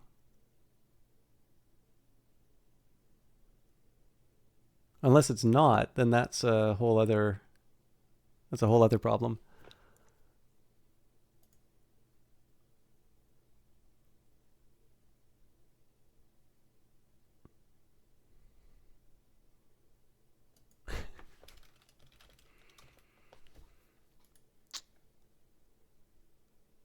Okay, I think I'm going to do a little Outlast Trials unless people want something else.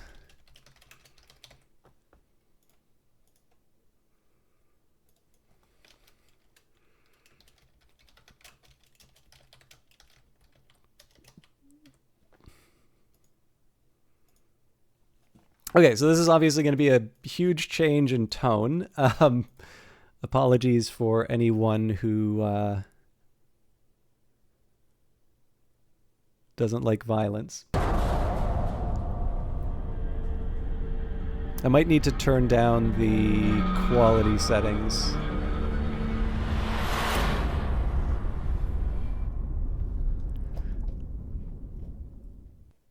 Now, I only played this for the first time with Kite 260 when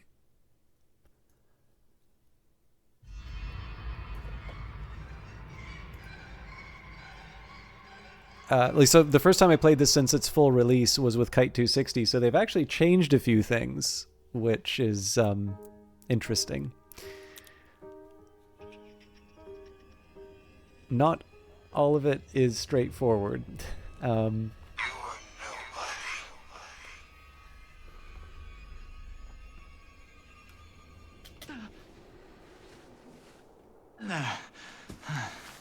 Performance isn't so bad.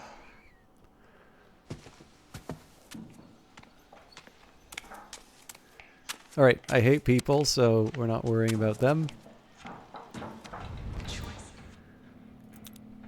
Now I'm interested in the experimental therapy, so Gather the Children of God. This one, I got damaged quite a bit. Now this is actually a tricky one for me, but I do kind of like the idea of trying to...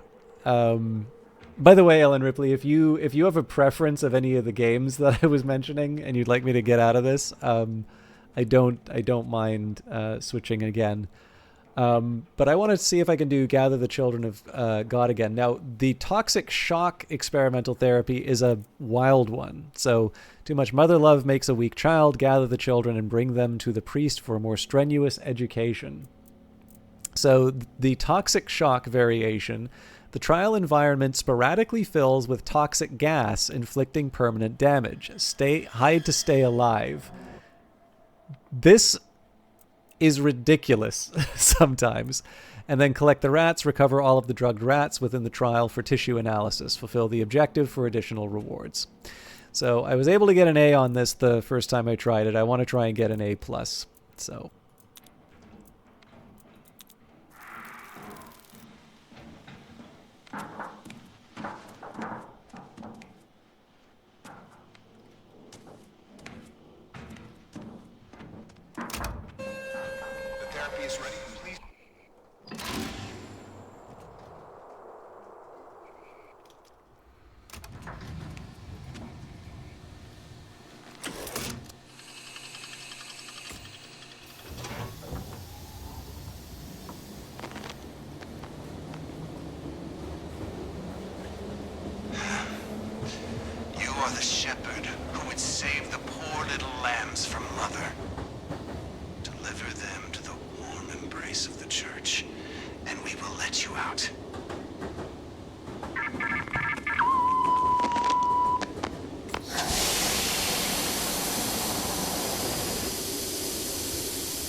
like I said, change of pace.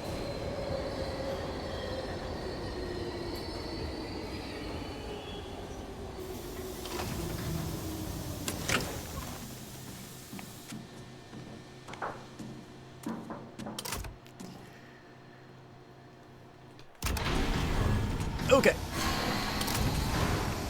Proceed with caution. So one of the things that I can do to improve my score is just constantly have this thing on cooldown.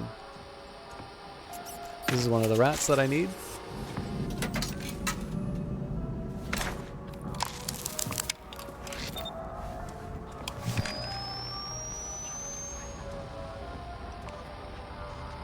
And I'd rather not get damaged. At this point, I'm really just picking up whatever I can get.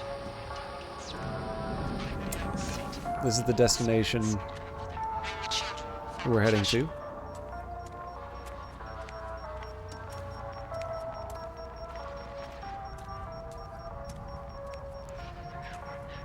Now, the frame rate's a little choppier than it could be.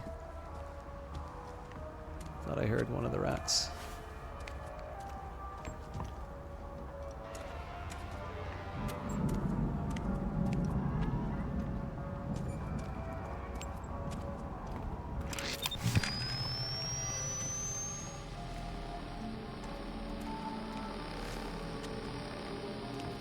I don't know if there's a time component to your score, but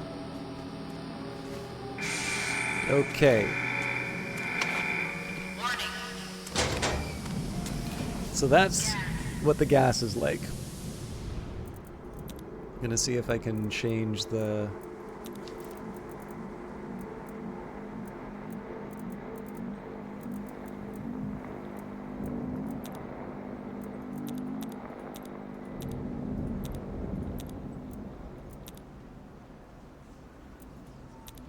See if that'll help the frame rate.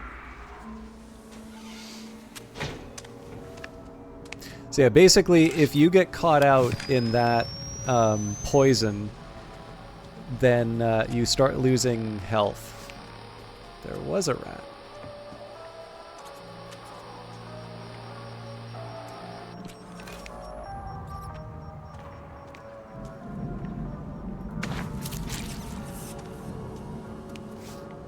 Okay, so slow start, but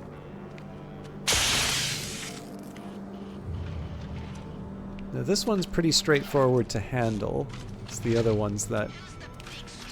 Okay, so this door's got a trap on it. You can tell that because of the red light. I'll see if there's another way around. If not...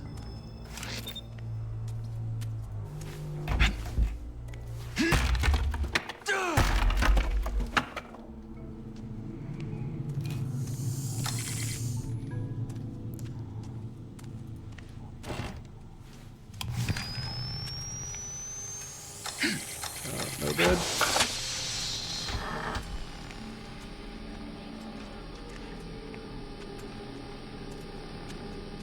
That looks like a rat. Nope, but I want... Warning. Gas. So as you can imagine, if you're being chased down by someone, this actually creates a big problem.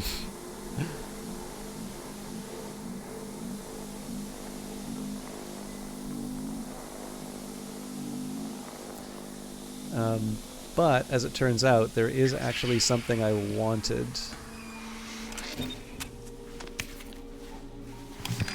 Another advantage is the way I'm set up for this rig. I believe turning it on causes my batteries to recharge, so it's a nice little way for me to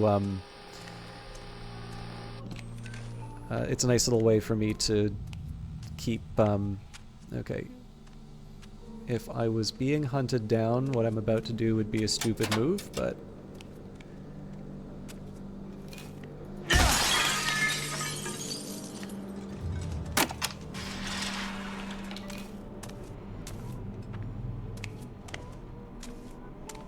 so I don't know if I've done one of these on stream before, but this is basically the format of... Oh, by the way, this is a new one, so if you make noise around these gates, it closes on you.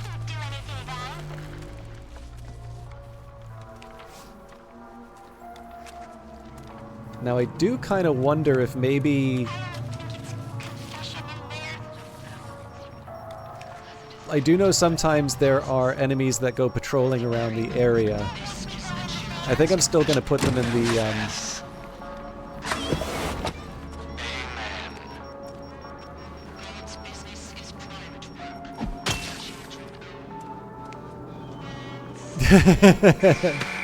Okay, that's blocked, and I made noise, so that shouldn't kill my A+, but I want to be careful that I don't run on glass more often. But yeah, so sorry, I don't know if I explained this all that well before, but basically, if you are caught out in this gas, it starts lowering your health, which may not be the end of the world right away. But another consequence is if you lose the bar of health, like while you are out... Okay.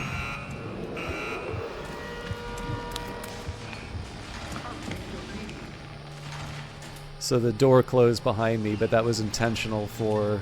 that was intentional to lose the doctor.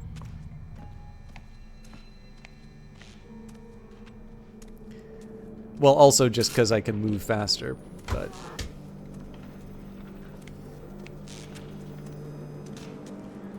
Anyways, yeah. So if my health gets, if one of my health bars gets to a lower value, the next value while I'm in the gas, I lose that bar permanently.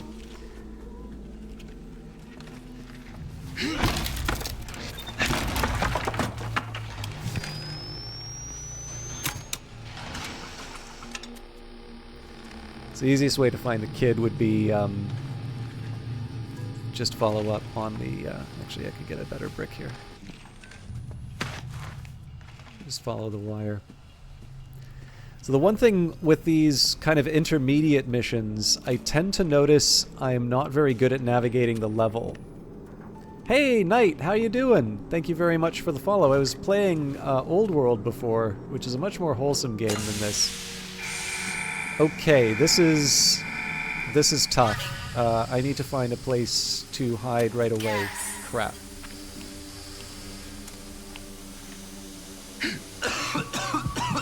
You might see me lose my health on this. Ah! Yeah, so there goes that line, and that's almost certainly my A+ gone.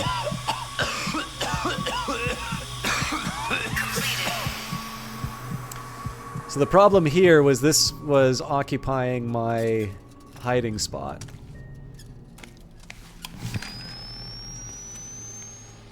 So that health is gone permanently. I'm never going to get it back.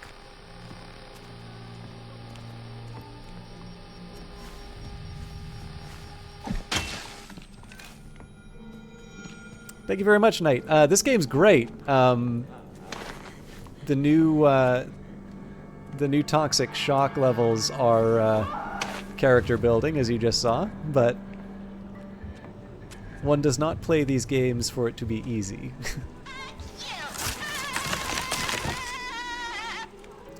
I'd love to give you a shout out, but this game is technically multiplayer, so it doesn't let me pause. But what were you playing today? For those of you that don't know, I do have to feel a little bit bad that I keep shouting out Knight in reference to other broadcasters, but I did have a very enjoyable time on the Pointless Discord podcast with Helldivers. Were you doing that with D-Pain?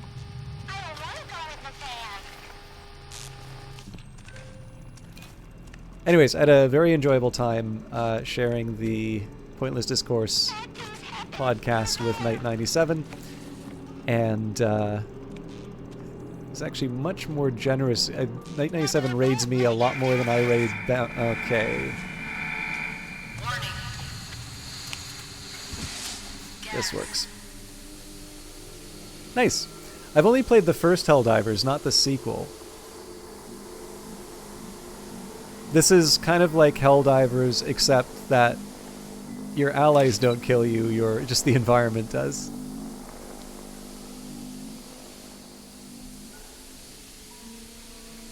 Completed.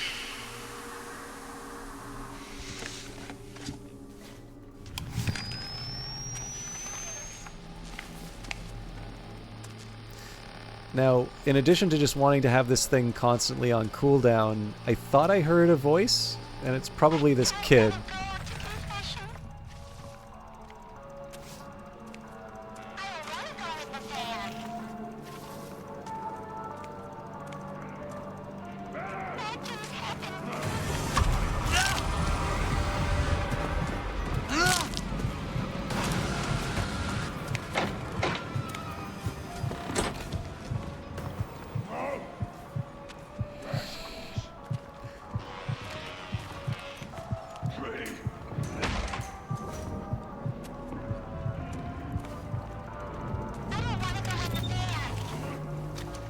I'm speaking in an accent that's outside his range of hearing. Oh, I got lucky he didn't head towards here.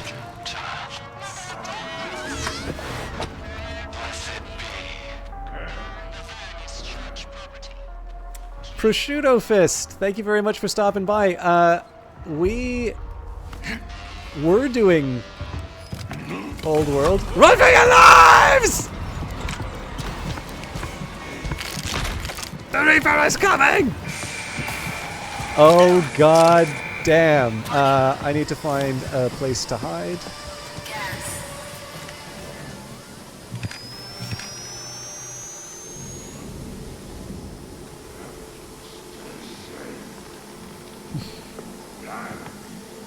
And Ionix is here. Man, you guys really picked me on a on a very unusual day. So I've already lost a bar of health. Okay, how many of you have played Outlast or the Outlast Trials?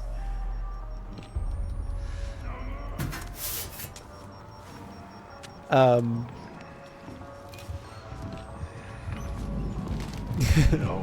yeah, unfortunately, Old World... Oh, you're kidding me.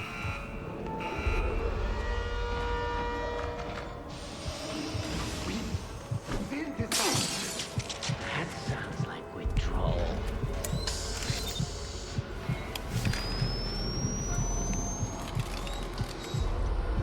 Still on the job. Put money on that. I'm gonna make some noise to let that gate fall. Okay. Anyways, okay, let me get the shoutouts out of the way. So Night97, thank you very much for the raid. I'm sorry to give you such a shallow shout out, but again, it's a real-time game that I can't pause. Prosciutto Fist was somebody we were talking about a little bit earlier because you'll remember Joel from before Pro, but he stopped by while we were playing Old World, and we were doing a little bit of the history of Olympias. But as much as I like Old World, unfortunately, the I'm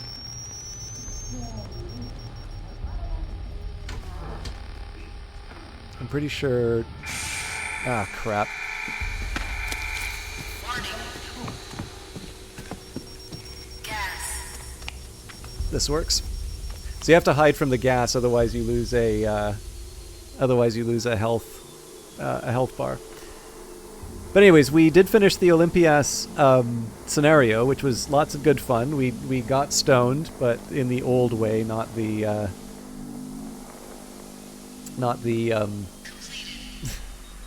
the modern way.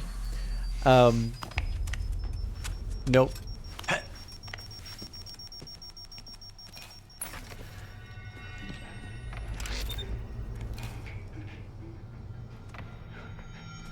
But I did move on to the Outlast Trials. So this is the multiplayer version. It's still by Red Barrels, which is the company that made the original Outlast. This is a prequel to the events of Outlast. And the idea here is that you are a test subject inside of a series of experiments run by the Murkoff Corporation, the antagonist of both the first and second games and the DLC. And this is a special type of mission that they've created for the... This is almost certainly going to catch me later. This is a special type of mission that they've created for sort of the seasonal content where at random points the level fills up with toxic gas. And if you are caught out in... Sorry, I thought I heard someone. If you're caught out in the toxic gas, you start losing health, and that health loss is permanent.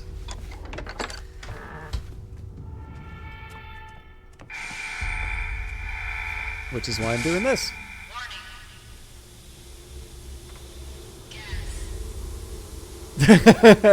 You mean this top left item? In fairness, I am probably better off for them than Mother Gooseberry, so...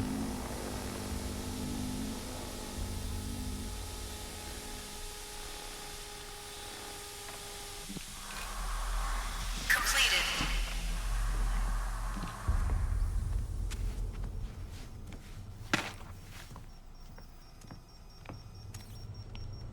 Okay, so right. That's not good. Okay, we've got a... Ooh.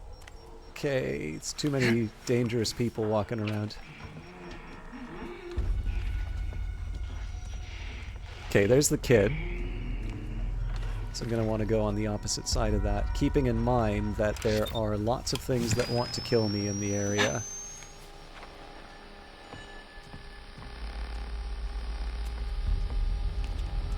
Anyway, if anybody has any questions about the Outlast trials, I will do my best to try and answer them. This is trapped, but I don't really have a lot of... Oh, hang on.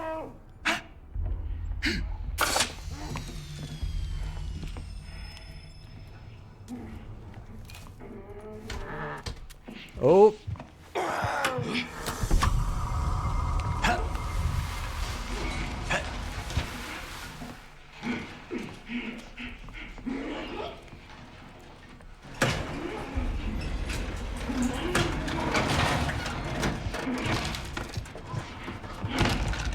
I'm on the wrong side of this door.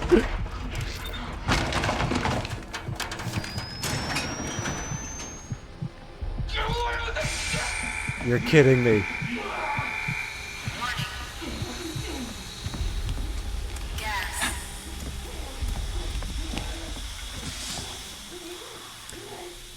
So the one challenge with so many different objectives is that I find it a little difficult to chat with people.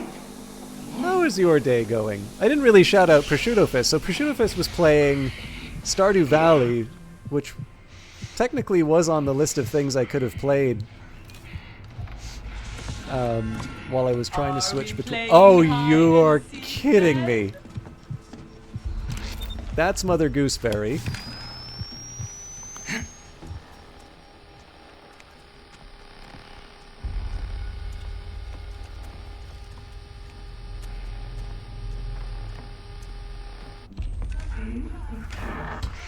I hate you. I hate everything about this. Mama won't look.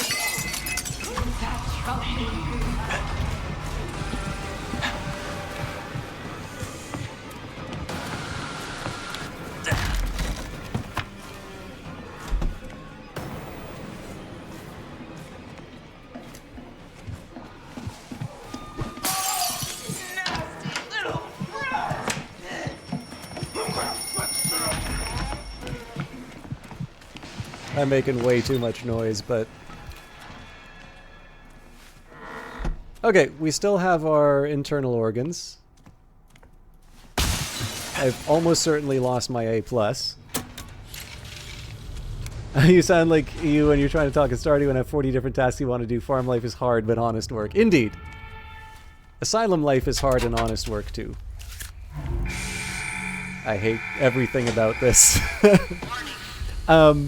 But anyways, Pro is a very, very fun streamer. She's... Actually, I've been really, really happy to see a couple of big hosts lately, and more importantly, when she got the host, there are people who are coming back the next day, and it's very easy to see why. I remember way back when I first saw Prosciutto Fist playing Book of Hours. I'm just going to get a quick peek.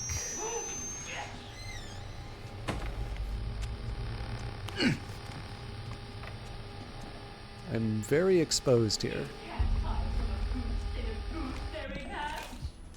This sucks. Oh boy.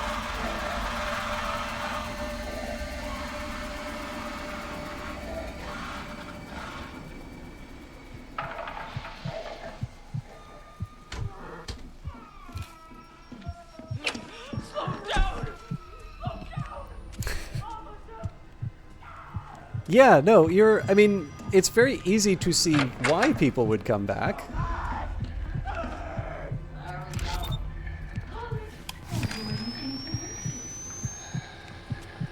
But again, I mean, everybody's, fighting for their views. So, just because I like a stream doesn't necessarily mean that it finds,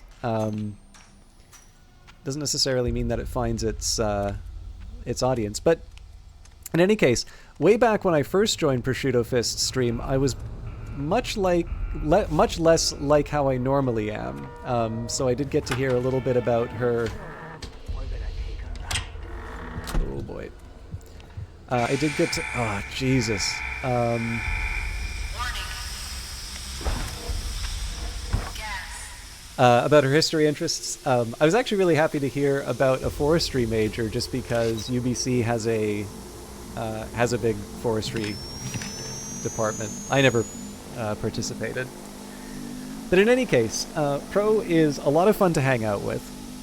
Has streamed Book of Hours, has been streaming a lot of Stardew Valley lately, and then enjoyed Baldur's Gate 3 so much that she decided to do it again. And I will abuse my privilege as the shout-out giver and say that I am very excited to see her forthcoming Disco Elysium stream, no doubt tomorrow evening. Available wherever fine streams are sold. Your channel may have suffered for the Baldur's Gate 3 addiction. I don't know, like, it's tough to say, right? So, like, I remember Pro on Mondays, like, I used to always do a 4X style game, so something like Old World or that. And, like, today, there just hasn't been... obviously, I don't want to take the current viewership for granted, but, like, before you all came in here, there was nobody around. Or I guess there was Ellen Ripley who came in a little bit, but the way I was talking, Ellen Ripley very kindly said, "Hey, you know you're live, right?" At least I think that's what the message was. Sorry if I... Okay. Sorry if I misinterpreted that. I don't think I want to try lifting the grate. I've actually completely lost where the kids are, so this is going to take some effort. This is promising, though. I need to find... Oh, you know what? I can hide under the bed. Gas.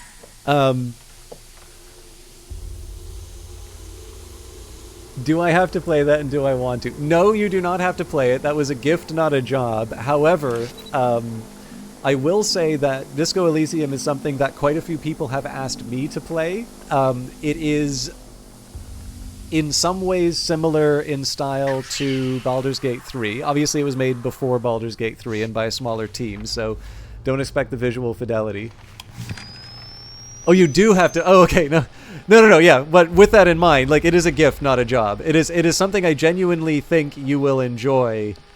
It will also not surprise you that that is something that I gave you. Like, you will know the giver. But no, I didn't. I've never felt more pressure than when somebody gives me a gift for the stream. Because very rarely are they ever just gifts. You know, they're very often expectations, and I never want to inflict that on someone else. But that said, I think you will do it well. I cannot believe I just chased down... Ugh.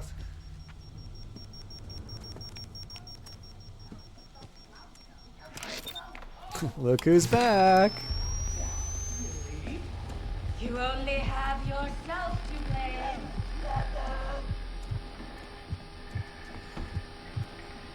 Anyways, this is the worst set of shoutouts ever. We've got Night 97. We've got Prosciutto Fist. Who else did we have in the channel who is a streamer? Sorry, Lord Gloom. Lord Gloom was the first one to come in tonight. Of course it does. Warning. This one a big old circle. Gas. Oh, this game's great though, Ellen Ripley. Like, I'm obviously completely turned around, but and I've lost my chance to get my A+, but like right now I'm just trying to avoid adding a death to my death toll. But yeah, Pro, I don't know if this is one that'll interest you, because unlike the other Outlast games, this one actually does have a certain amount of self-defense. So I am actually able to throw stuff at people to...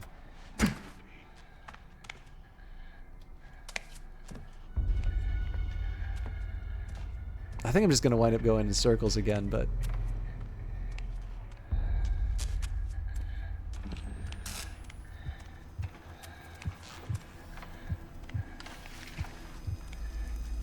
But yeah, so like these bricks and bottles that I'm carrying, all of these are objects that I can use to slow down but not stop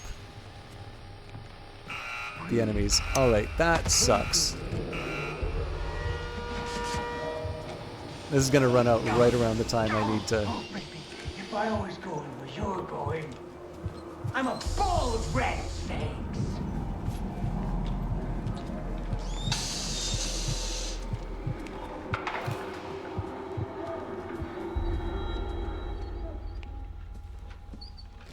I actually have to play up the panic sometimes. I am the opposite for these kinds of games. Because it's just a game, right? Now, if Red Barrels hired someone to pound on my door every time I'm being chased, I would hide under the... I'd hide under the bed.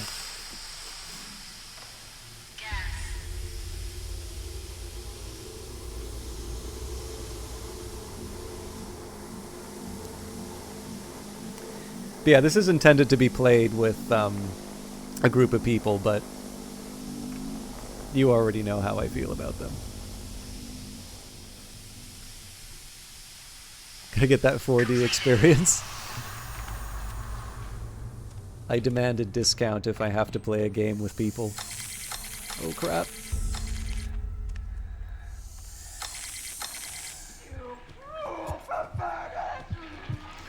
Okay, well this is progress.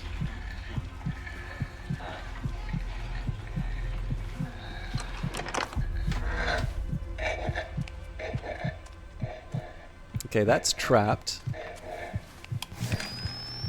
I mean, I can just kick it open, but let's try and be a little more elegant. Super elegant.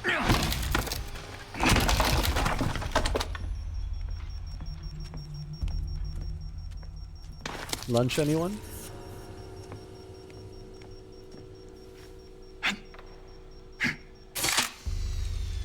Nope.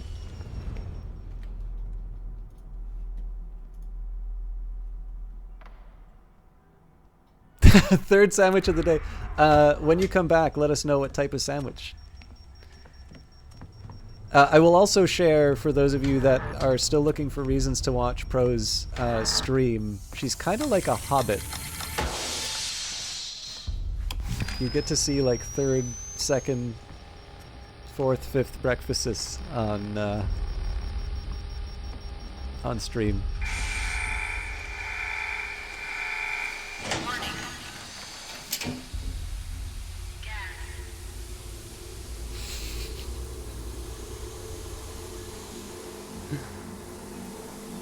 I have no idea, by the way, why Pro still puts up with me in her channel. Like, I am so incredibly poorly behaved. And then I act like this. I'm usually much nicer in my shoutouts, but I'm also not trying to keep my insides inside.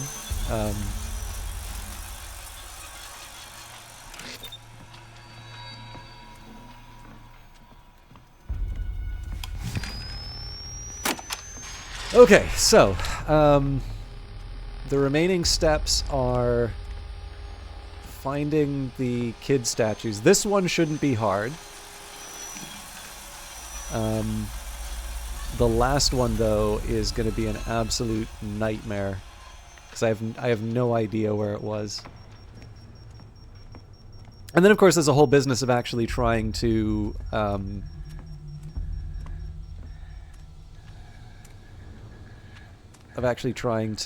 deliver them, because there's the big guy.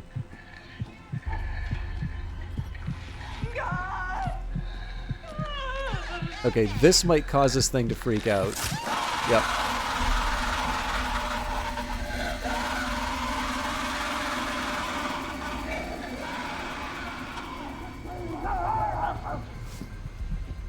I heard something too, Daddy. Well, let's go say hello.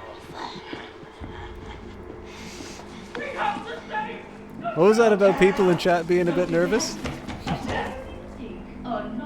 Actually, didn't want to jump down below, but... Let's try over here.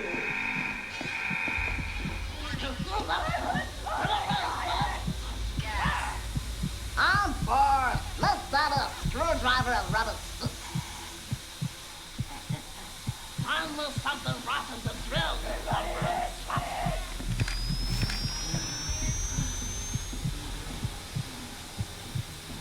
I might want to just try going the opposite direction.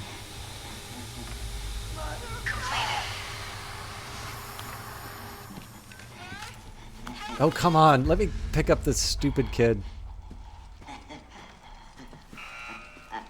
There's too much. Oh, Jesus. Yeah, that guy's...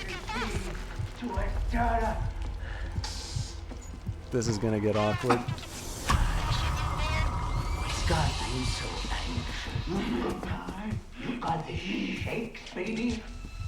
I can help that. Sweet music.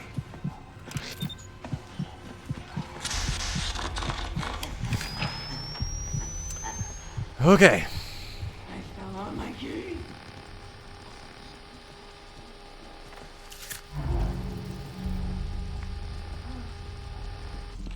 I don't have anything to confess.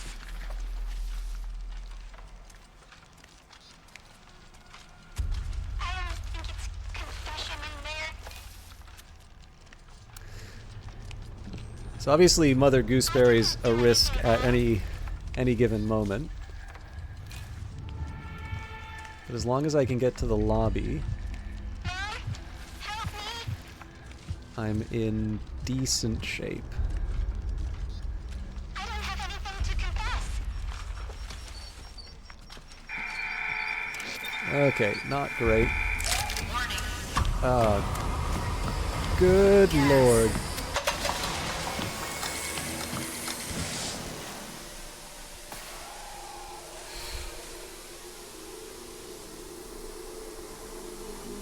So the good news is, what I dropped off was in the lobby, so...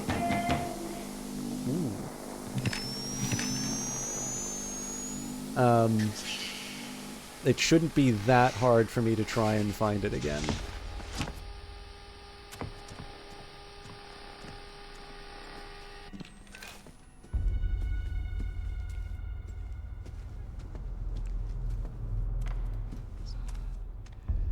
So obviously the first goal is for me to try and get my objective. Too many of these things lying around makes it tough.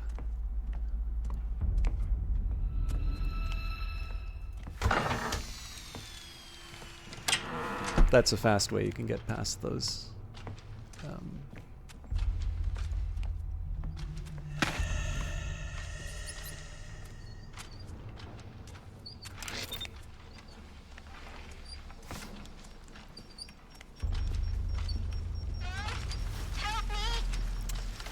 Right.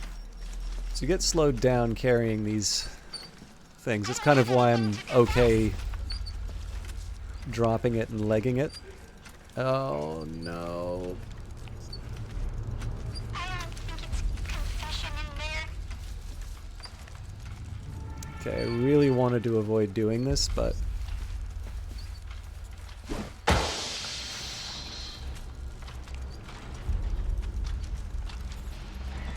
I didn't do anything wrong.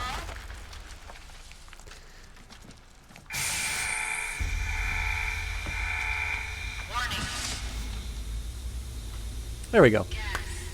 So, anybody do anything interesting on the weekend? This is kind of a waste. I probably should wait until after the gas. This is more about charging the battery, though.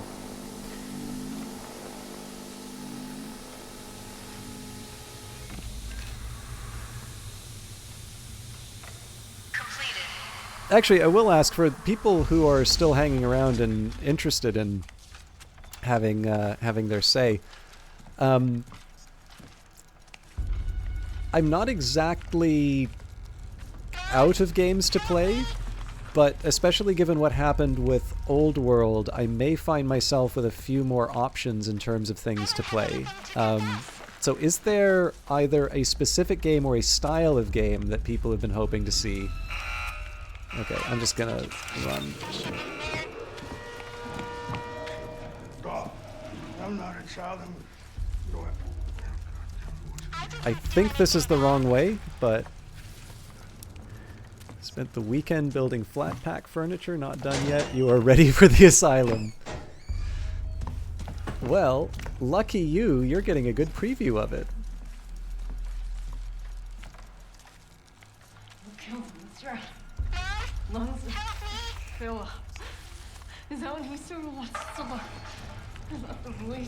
That's definitely somebody moving up there.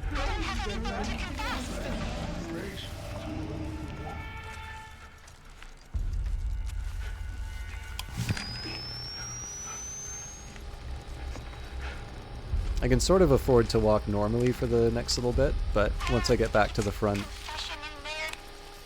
I gotta be careful. And of course, we've got the big guy.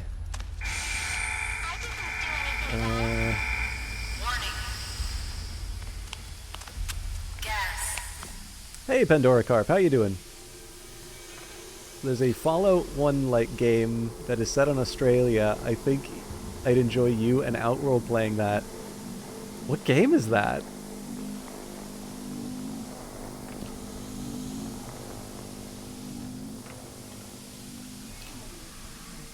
Or is the game you're referring to called Fallout?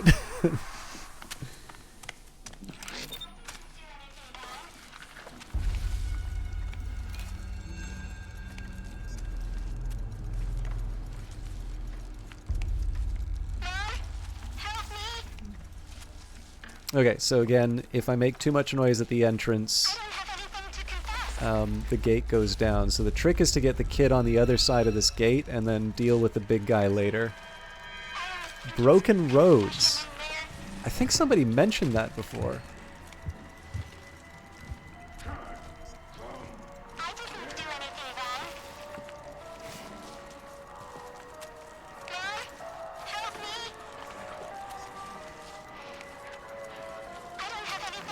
I should have been more decisive.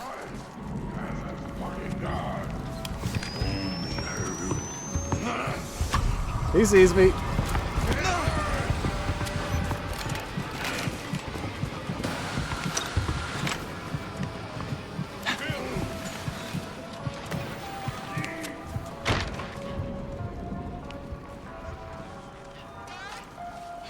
Grilled ham and cheese.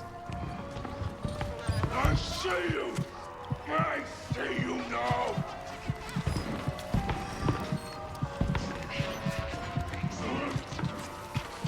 Yeah, stupid too. Oh, come on!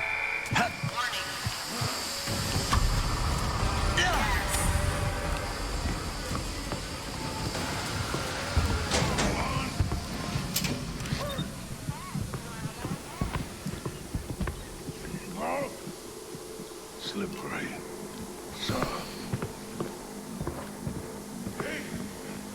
Toxic shock really takes some getting used to.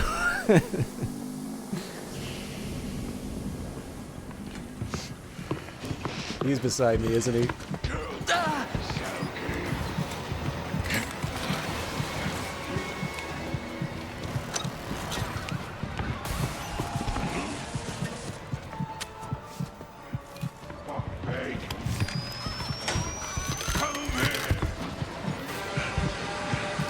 How did you guess?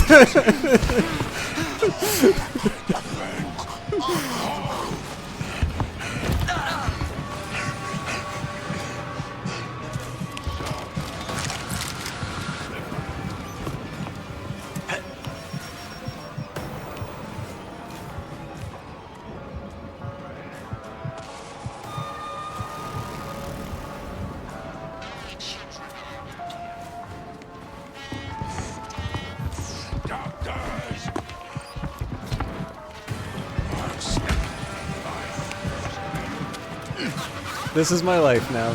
I've made so much noise in this level. I'll be lucky if I get like a C.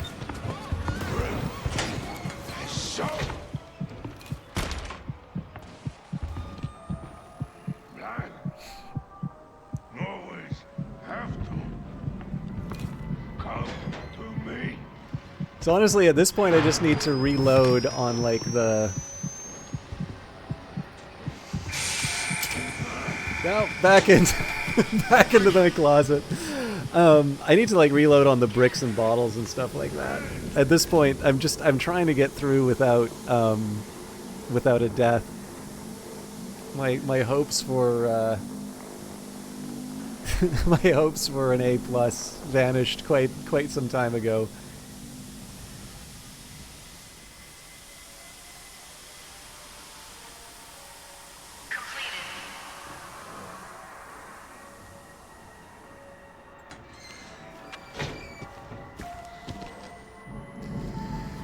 Okay. Once more with feeling. One of the toughest parts of this is the big guy kind of camping. Tender. You deserve it. Oh, that's no good.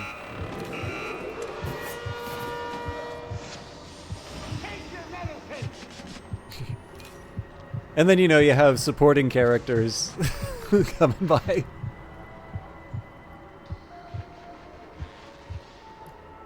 I only have one brick, so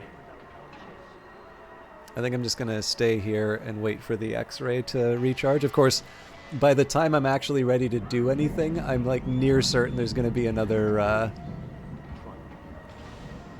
poison around.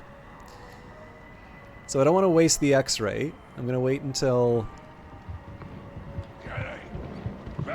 Okay, that's a little promising, actually.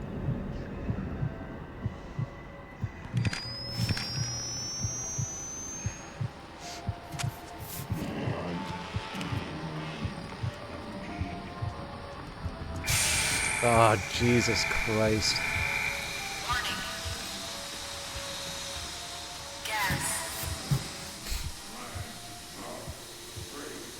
You should be able to use the chain. I do like the idea of grabbing a kid's torso and just waving it around at the...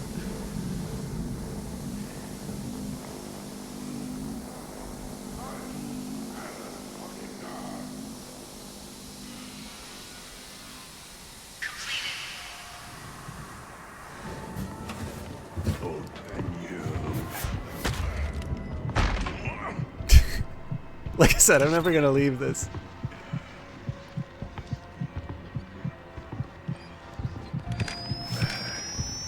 Okay.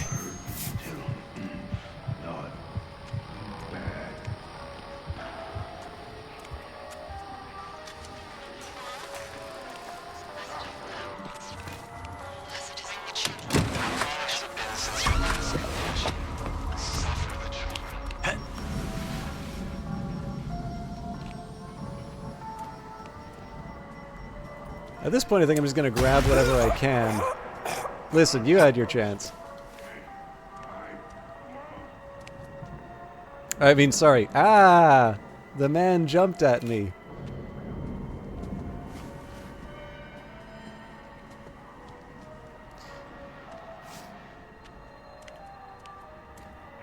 Well, to the priest in the van. But, you know, potato, potato.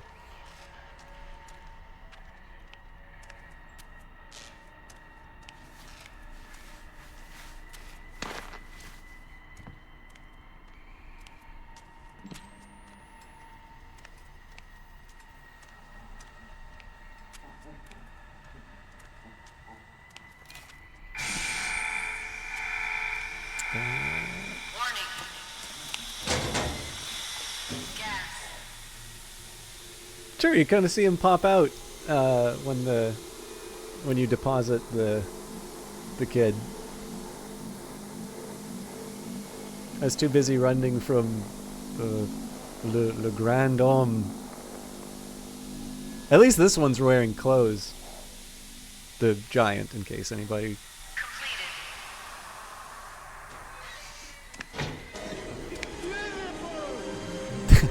Thank you very much, Ellen Ripley, for gifting a sub to Pandora Carp. Pandora Carp, please enjoy your access to...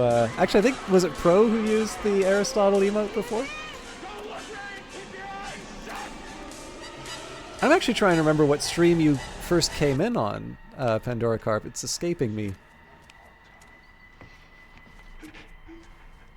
I like seeing those emotes being used. Thank you very much. I was actually talking with a... You did, or... Sorry. Children, you are bad. Okay, Book of Hours. That makes sense. I mentioned, by the way, so I... actually, here, all of you can help me be an influencer because Lord knows I need all the help I can get. I was explaining... Well, trying to explain House of Light to Prosciutto Fist. This is the upcoming DLC for Book of Hours. And then I forgot all the features that they're adding. Because, like, I'm most interested in the fact that they're going to talk about the Lighthouse Institute. Oh, there it is. Okay, cool. Which is just kind of an interesting institution in the lore. But I'm gonna guess... By the way, I love the fact that these things will occasionally just fall down and scare you. Or try to scare you. Obviously, I'm unflappable. Run for your lives!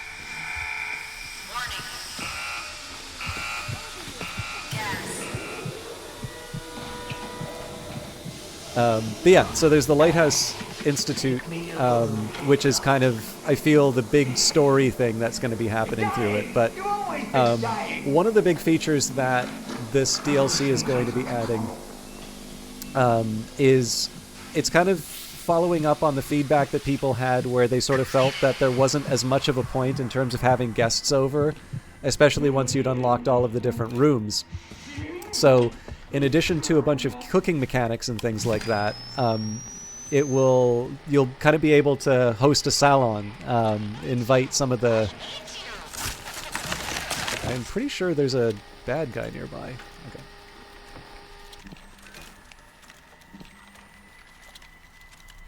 This looks like something I made in Copilot.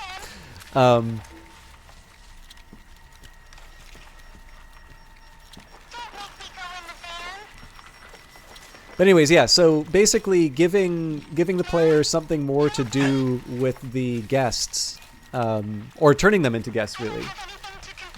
Everyone can have a book.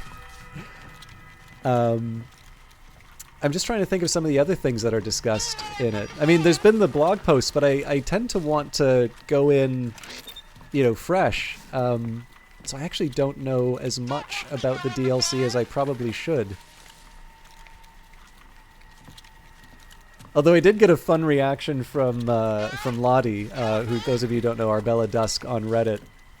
So one of the things that Weather Factory does to tease out some of the new features of the a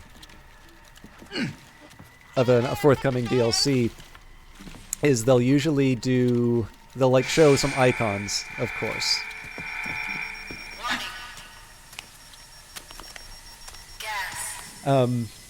So one of the icons sort of had this fish, so I was like, okay, synthesis. The fish is a pet. Antithesis. The fish is a dish. Synthesis. Workstations now accept pets. To which, on the weekend no less, so, not the time game developers should be answering business correspondence. Lottie left in all capital letters, step away from the stimpling.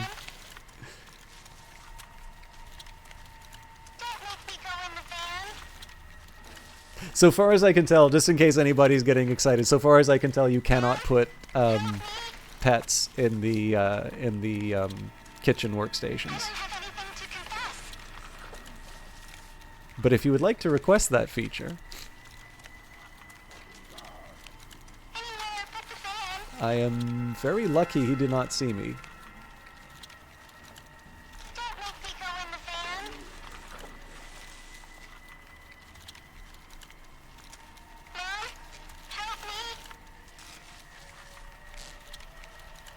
So I'm going to try a different approach. I'm actually going to head to the left in that dark area and see if I can use my little hidey hole to...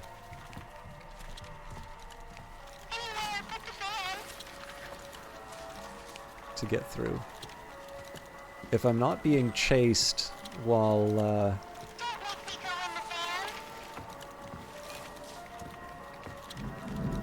But my fisher friend's not... I agree! I like fish!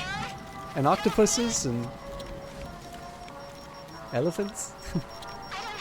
cows.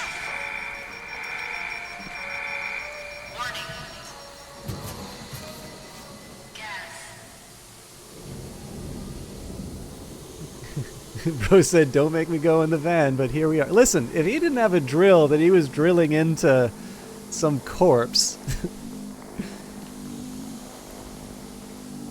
Oh, by the way, there is an absolutely brilliant touch to this when you play multiplayer.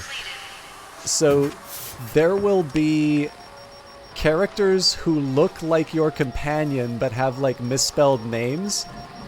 Those are actually inmates that go to murder you.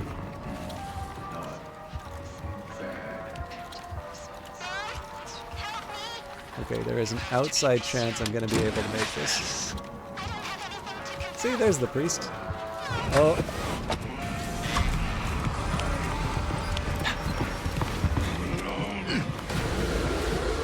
Okay, now I've got Mother Gooseberry to worry about.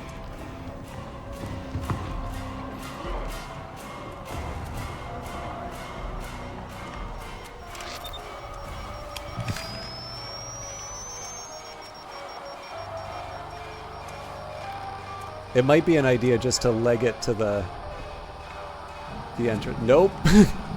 Big guy's already beat me.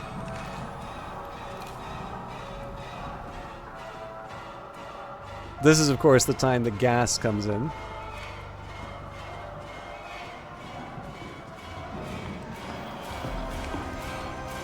Ah, moron.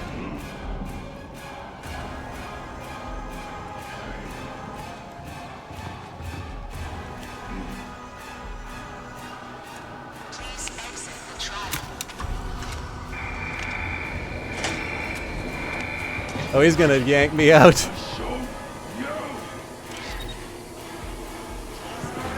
Nope, never mind.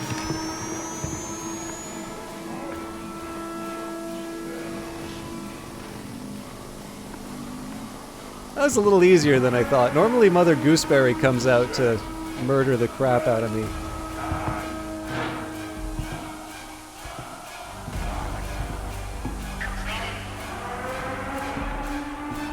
I have like 3 minutes. Yo!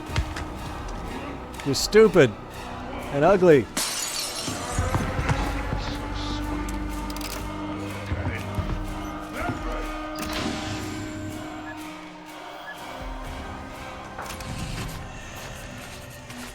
How on earth was that an A+?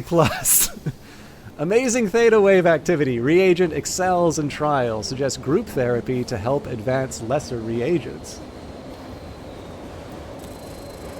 Of course, I know all the lingos of the youth of today.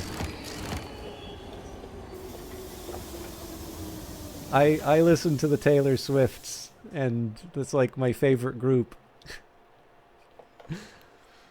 Alright, so lots of damage and 47 sound traps. Glutton for therapy. What is that one? I actually haven't heard the new one.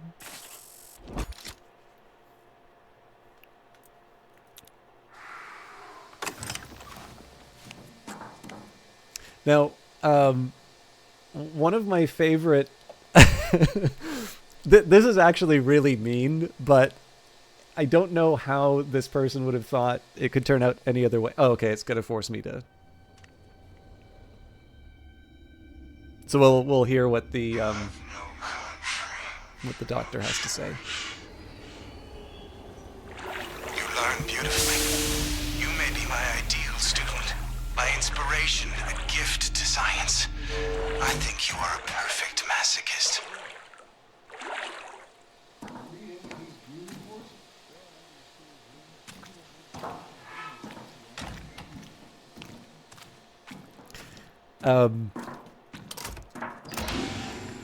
So one of my favorite things, I'll show you what my room looks like because it will surprise absolutely none of you. I don't recall, I don't think it tells me where, it's over here. what was I going to say? Okay, so obviously the doctor has some opinions on your performance. So during early access, now I haven't really, I think the worst I've gotten is like a B- in one of the performances, or in one of the trials. So I chose the green carpets because it looked like grass, and then blue tiles because it's kind of like water. And I've got books and books and books. But yeah, so anyways, obviously if you do poorly, the doctor lets you know.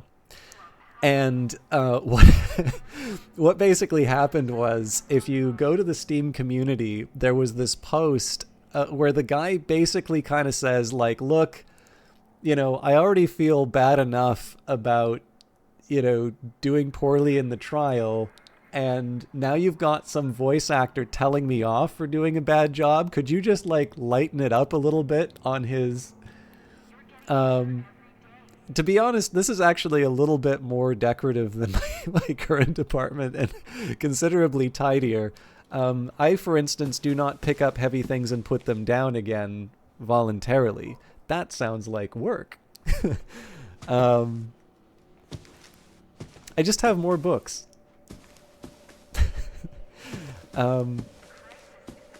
Also, I have an electric toothbrush, thank you very much, and I don't leave it lying on the surface like an animal. And where's the shower? Anyways, but yeah, so, you know, it's actually a perfectly reasonable request, right? It's like, I'm already feeling bad enough about this, could you lighten it up? But on the other hand, it's a horror game about, you know, being trapped with these terrible... experiments happening to you.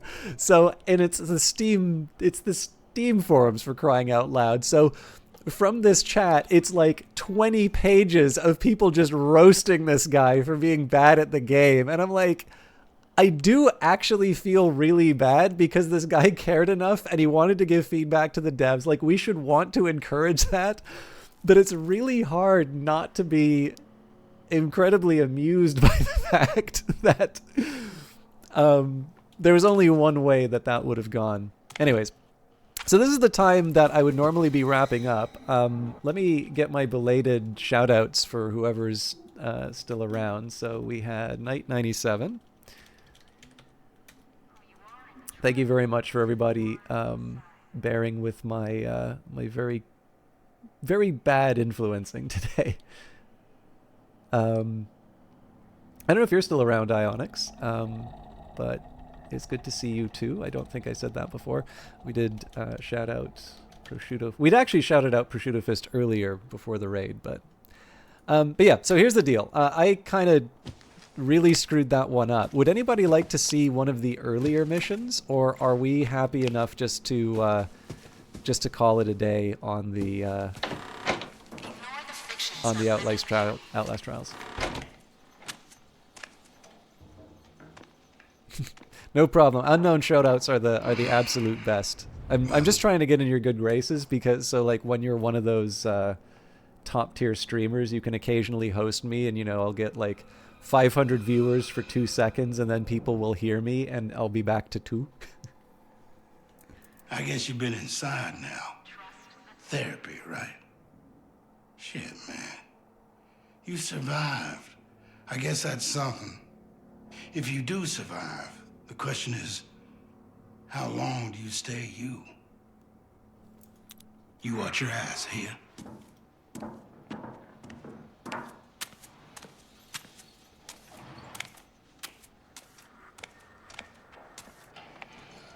Well, I appreciate you putting up with my behavior in your chat.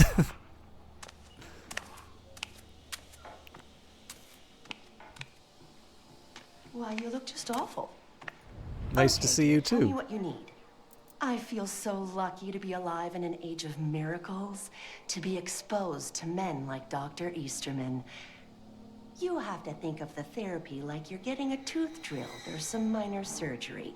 It can be a little uncomfortable, but you'll feel so much better when it's over. I'm paying attention to the title, The French Nurse, story about forbidden love. All right, I don't have any tickets.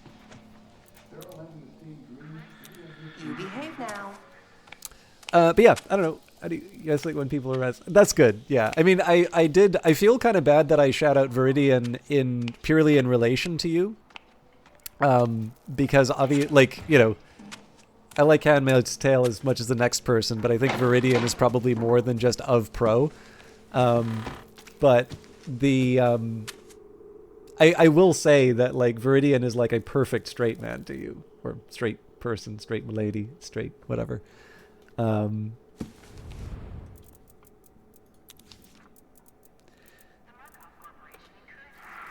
I'm mostly just getting rid of the yellow exclamation marks. But yeah, I don't know. I obviously this has been a bit of a weird stream tonight. If anyone would like, I'm happy to... Actually, you know what? I am going to change one of these posters. I would be happy to do one more easier trial if one were so inclined. But if you would rather... If we'd rather break the fellowship or break the fast for fourth breakfasts, ham and cheese part 2.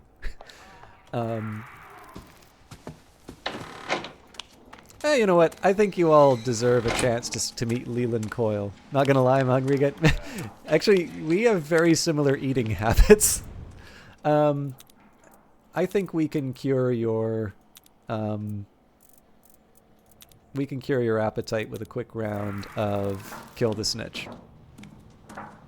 But first we'll watch some Morphogenic Engine.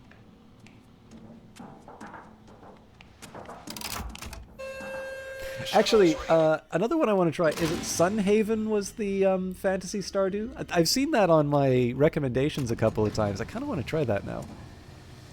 If nothing else, just because I really liked the way you said Snackoon.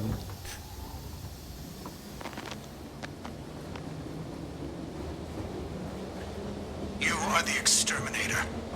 Only we can tell you what is true. There is a snitch inside the prison, preparing to testify against our truth. Kill the snitch, and we will let you out. I think it's just the way your voice naturally sounds, but it was very endearing.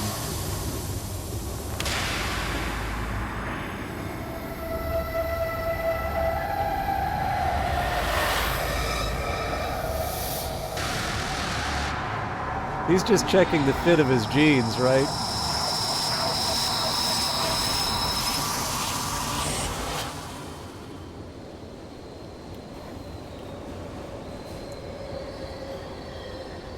So, as before, this is a game intended to have 4 people inside of it. It is quite playable as a single-player game, but I am way too clowny to be able to do this solo.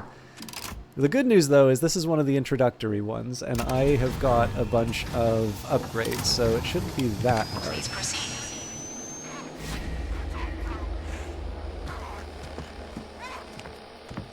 Yoink.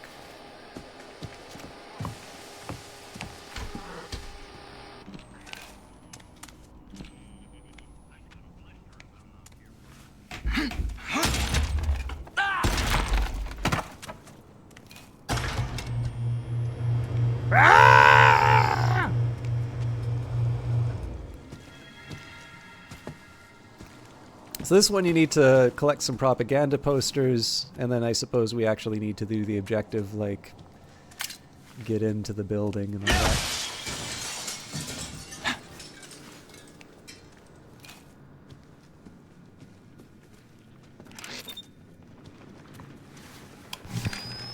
There's usually somebody patrolling out here.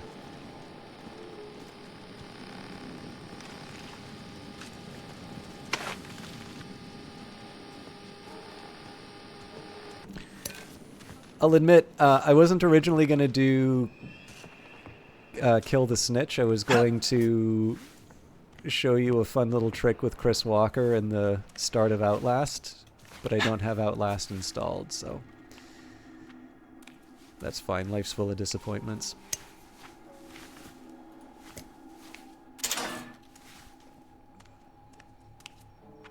The other bit of good news is I I don't have to put up with the gas.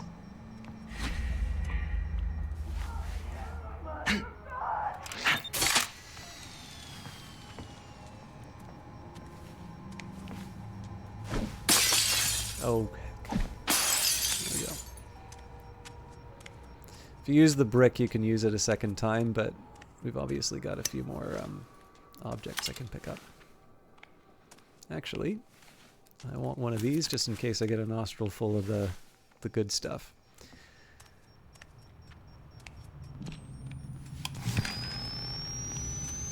So one of the things I am looking out for are these propaganda posters. It's a lot easier to spot them using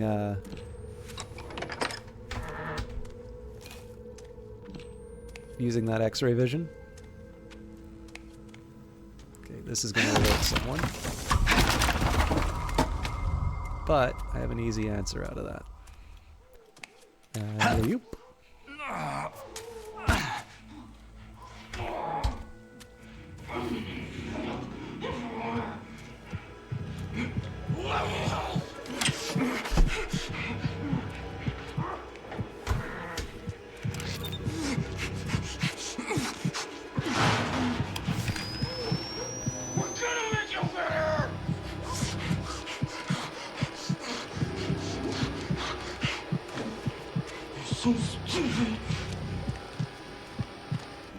I don't know why I get quiet. It's not like they're turning on the...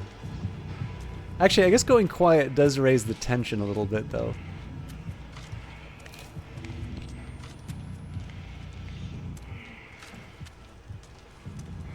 I could mess with her by jumping through the...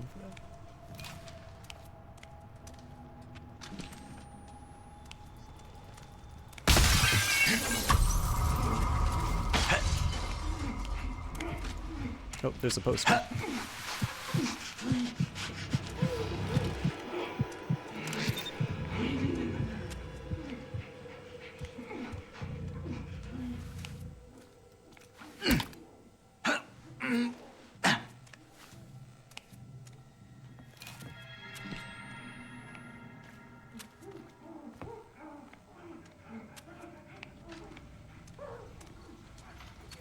Yoink.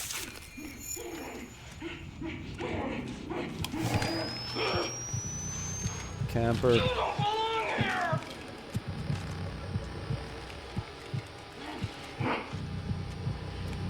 Now she can see me out here if she's... Okay, she's heading towards me.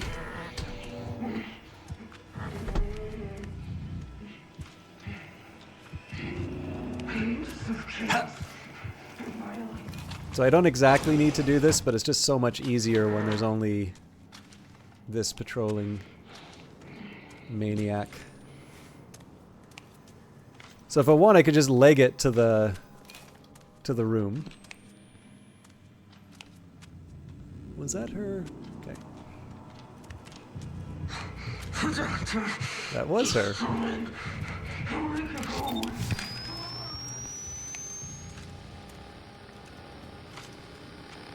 And there's a poster.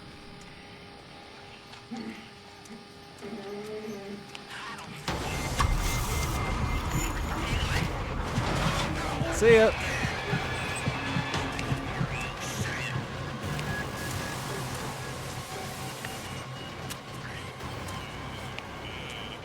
Tell me your story, boy.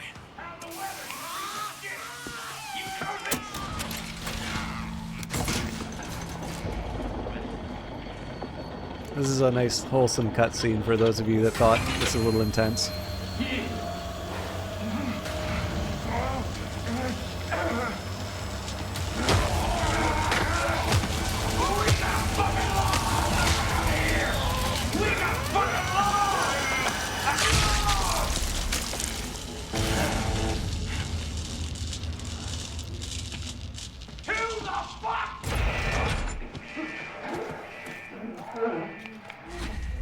Anyway, I have 2 of the posters I need. And a newfound respect for authority.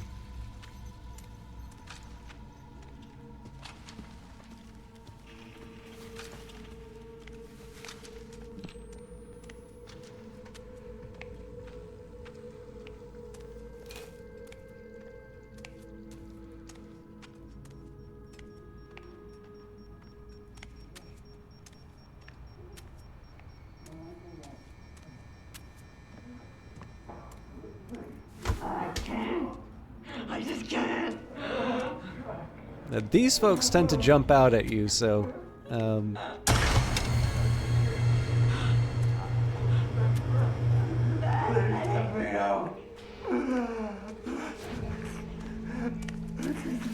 Hey.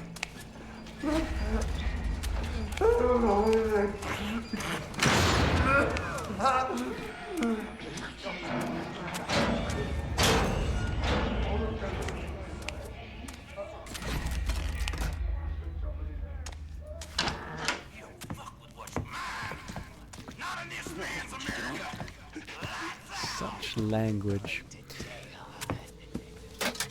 Okay. So if I can, I'd like to find that third poster before we get to the last section. The last part is going to be tricky just because I need to manage Coil while also frying the snitch. And if there's a second enemy, that tends to really mess with my approach. But anyways, right now, we only have one generator. Oh, that's weird. I guess it changes it based on the number of people in the party.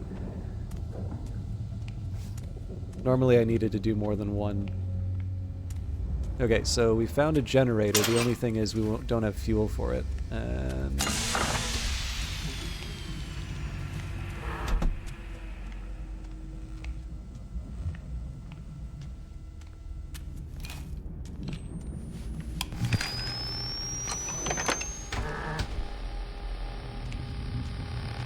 okay, there's a poster.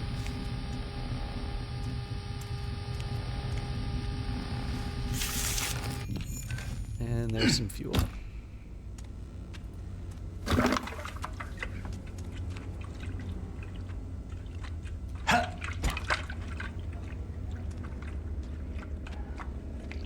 He's nearby.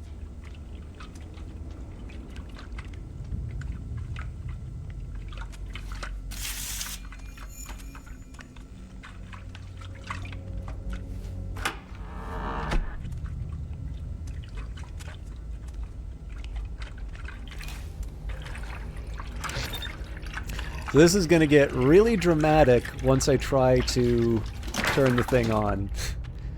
If any of you have played Dead by Daylight,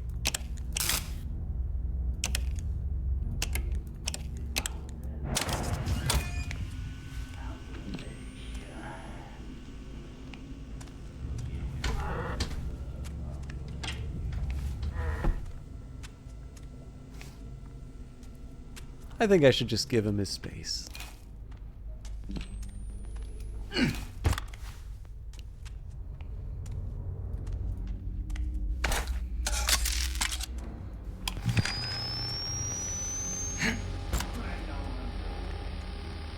See, the funny thing is, I actually don't care that much for Dead by Daylight. I tried, but I don't know. I have no idea why I'm putting the night vision on. It's not like he's hard to see in the dark.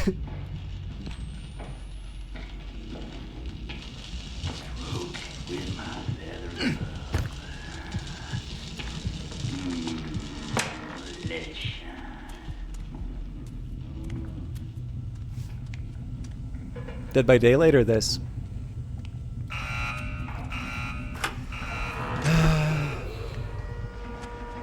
Ah. I think I'm just gonna...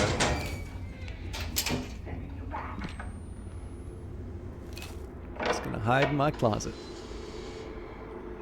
It's Markov brand. Of course it's safe. So the biggest thing I need right now is just a little bit of time to hit those switches. I'm only trying to help. So I need to hit the switches, and then I also need to pull the hit people guy. Thank you very much. And I appreciate that. It was actually kind of a rough start, well, actually rough half, if I'm completely honest, at the start. So I actually really appreciate everybody kind of coming in and giving the well wishes. I try not to sound like too too self-pitying. if there's one person stopping by, it's something I should be happy with, because nobody's ever guaranteed an audience. So I'm just going to take a second to focus on this. Oh. Run for your life, my friend.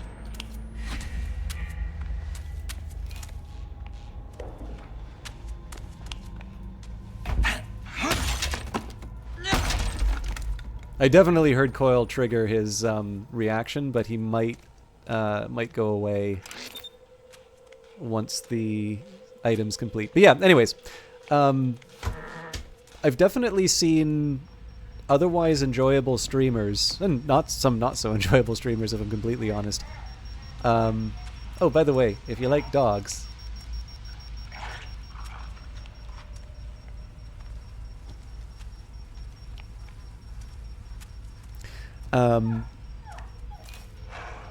but yeah, there's a lot of streams which could be otherwise enjoyable, even if it's not necessarily your kind of thing. But the whole, number of viewers thing really, like, it obviously gets to people, and it's understandable why, right? Like, it does actually take some effort, and it's a little bit kind of like wanting to be, an actor or a musician or something like that. A lot of people do have an ambition to do it, and they work hard doing it, and it can be tough sometimes feeling like it doesn't get rewarded. But the thing is that nobody really wants to watch content of people complaining about people not watching them. And that's kind of why I try to obviously why I try not to feel entitled to an audience, but on top of that, it's why I'm hoping it sounds genuine, because it is genuine. It's something I continue to appreciate, that even after this long time, like the whole idea of an overnight success, right? It has been established that this is not that kind of channel, and it's not a bad thing that this is not an overnight success kind of channel. But the fact that after doing this amount of time, there are still people who will stop by and say that they appreciate what I do is actually something that I really, really do appreciate. Yeah, I usually don't look at it. I just have the game cover it. But I do usually on a break take a look. Just because, like, there's I think I talked about this with you. That was the first time I actually had a case where there was no one in chat in, like, years. So that wasn't, like, a great feeling. But on the other hand, the other thing I need to admit is, like, the amount of analysis that I do. So at work, like, that's the only thing I do. The only professional job I've had for years has been analyzing stuff. And, my Twitch stream is one of the things I actually don't spend that much time doing. By the way, what kind of sandwich were you planning on making, Pro? Liver?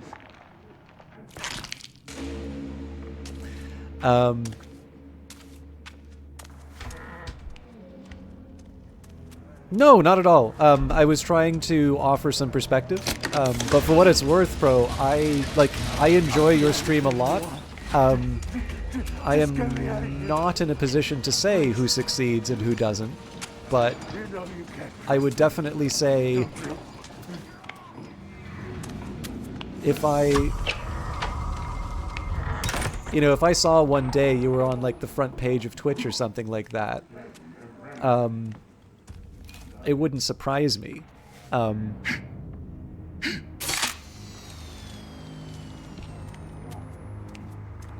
Yeah, I don't know. Like, it's one of the... This is the thing, right? Like, if you do this long enough... Give me what I paid for. Oh, Pro, you're assuming that I think the stuff that's on the front page is good. Sorry, that was really mean. But you keep promising a man fest, but I haven't seen it. But yeah, I don't know, like, for me, if you do this long enough, and especially if it's the same people who are stopping by, again, these are the people you want to be the most grateful for. You don't deserve it anymore. Are you completely fair? on the TV screens? I actually don't know where the big guy is. This might get interesting. Hey, Pro, do you see what key we're going for? Do you see that? See that? What is that symbol, Pro? It'll get better. I just feel powerful.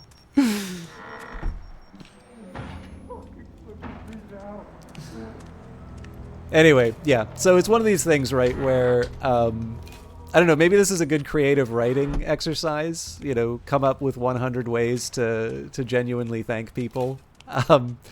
You know, and obviously novelty is not the only way of doing that. But with that in mind, right, I'm sure that's how I'm going to make it fire.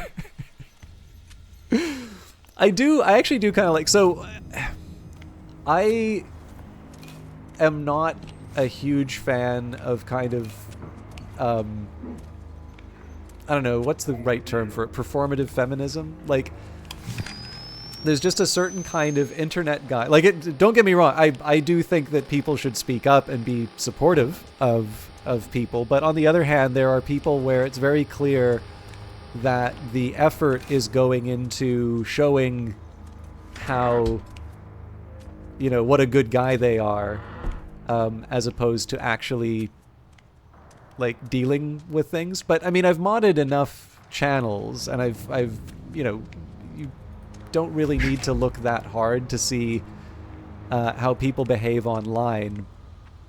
It's discouraging to see that kind of stuff, right? And, like, it might be minor and it might be silly, but the one thing I do kind of like about that guy is how he's kind of become a punchline. Because, like, obviously it's not, like, on the spectrum of things that can happen to someone online, Fire Guy is not, like, the worst. But I do like that it's kind of a running joke. I don't know, maybe I just made myself sound like a big jackass saying that, but I'm gonna blame it on the insane asylum.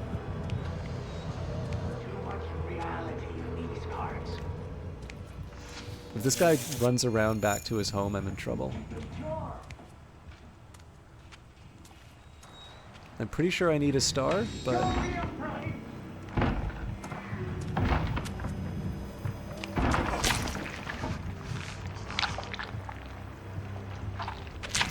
Well, I didn't get electrocuted, so... Anyway, yeah. All that I meant to say was I do kind of like that guy is a punchline and that it's something that you can laugh about, because I do... it sometimes comes up in Yessy's stream, too. Like, the number of times that people make references to sexy Latinas does kind of make me feel uncomfortable. I'm dead. But it does, I realize I'm the one who probably shouldn't be bothered by it, but it does actually make me feel kind of uncomfortable. Who wants to talk about the dismembered corpses we're finding in the place? It's less uncomfortable. You can't be fucking sorry!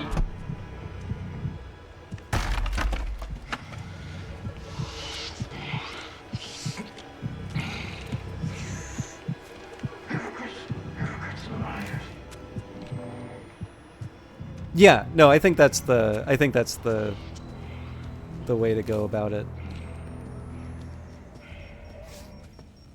I'm sure it will not surprise you to know that I am certainly not above inappropriate jokes, but usually it's when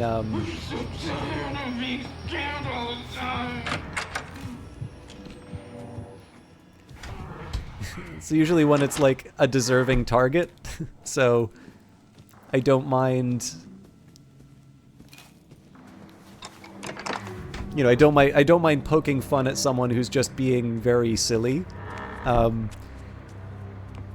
Reminding someone of a really disrespectful or, you know, kind of abusive chatter.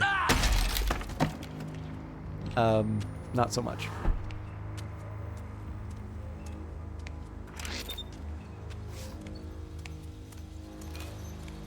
Also, there has been one of those that I've actually been kind of sitting on in terms of a... Oh, did I not get the bunny? Okay. I will confess there's one of those that I've actually been sitting on, waiting for the right conditions to crack a joke. And I thought I had them. Well, no, okay, I'm not gonna lie. The thing I thought was so funny, like obviously he said fire like 3 times. Wait, did I also forget? Okay, I've only got the... I've been totally asleep at the switch. I thought I had all the keys. It's like obviously he said fire like 100 times, but what I loved the most is like it wasn't just that. It was like on top of all of it, it was as soon as you like adjusted yourself in your seat and it turned to all capitals. Like I have never seen more of a personification of excitement. It was kind of like watching that like opening scene in 2001: A Space Odyssey, only it's like they're not discovering tools, they are discovering fire. It's the cavemen discovering fire. Yeah. Like I kind of feel like I had something... Sorry. I just want to make sure I'm not seeing... This thing complicates hitting the triggers. Ah, oh, damn it. Okay, that's a clover. Ooh, it's a party. We're just gonna stay here for like forever. But there's a bunch of cool stuff that I can get, assuming that I don't get my insides turned into outsides.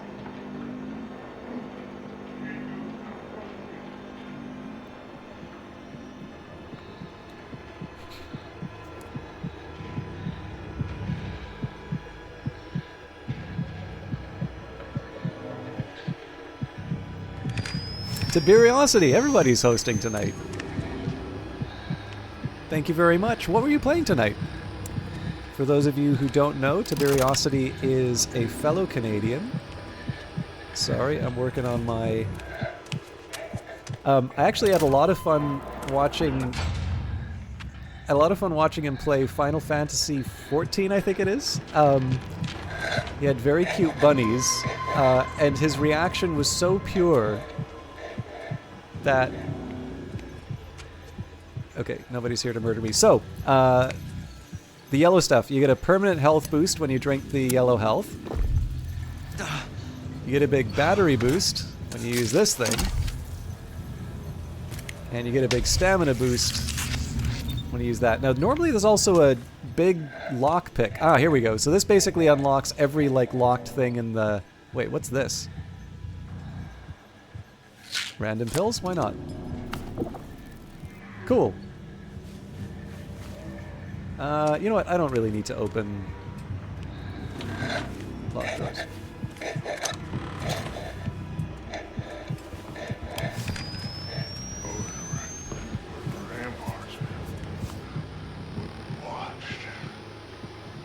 Final Fantasy XIV. Excellent. So, the very one. I apologize. I'll try to remember to shout you out when I am not being chased by murderers.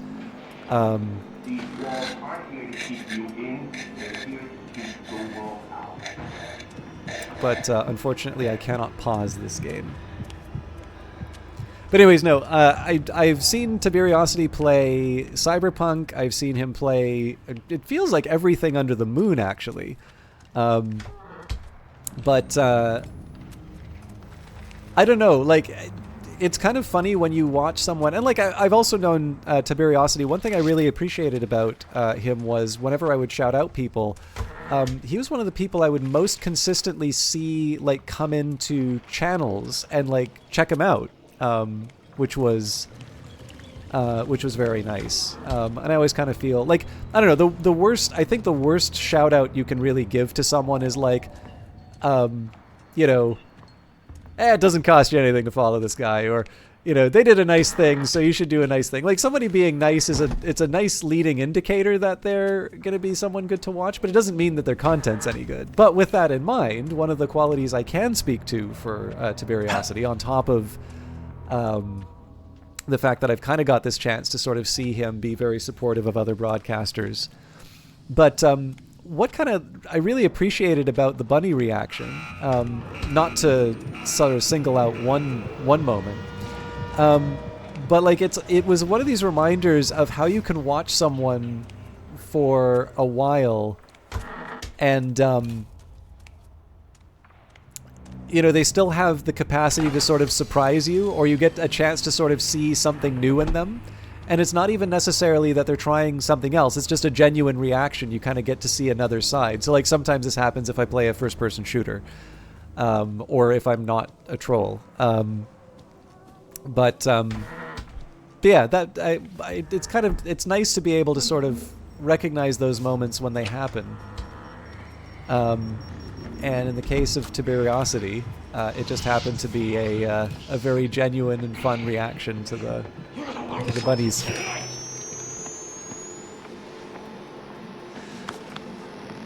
This was supposed to be a quick mission, by the way. I'm just too much of a scaredy cat.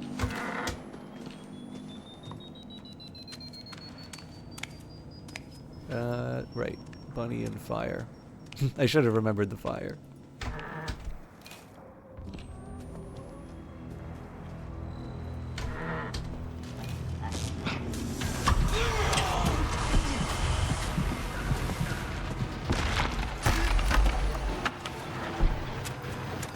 Well, there's the bunny.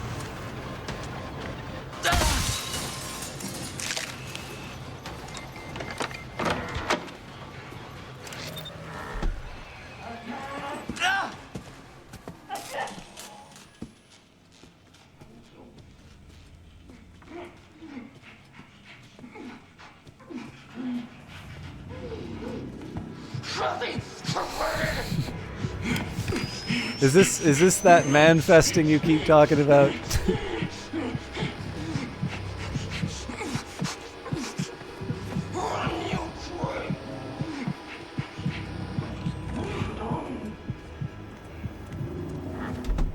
Oh, I'm not gonna lie, reacting to the enemies is half of the fun. But to be honest, Pro,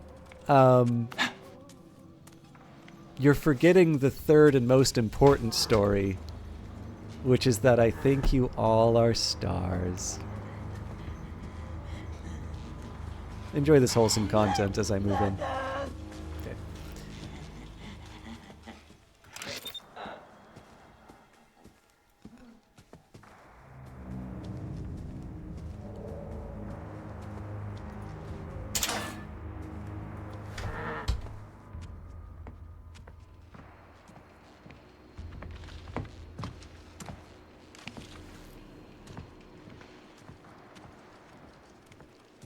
I was thinking more in terms of talent and fame, but sure, go bring out your fancy astrology degree on me.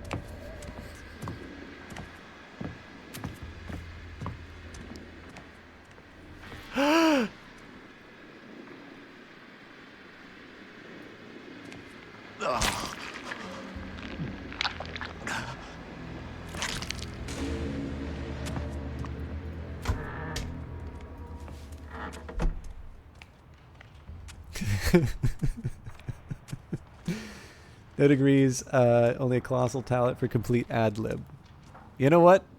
Sounds to me like you could get a master's. Sorry. Ah! The steam! Probably talk your way into being a lawyer with you if you had a... surely you've seen Better Call Saul. I actually have some views on that show. Entirely positive ones, which I would love to share, except that we are about to have a lot of very exciting things happen all at once.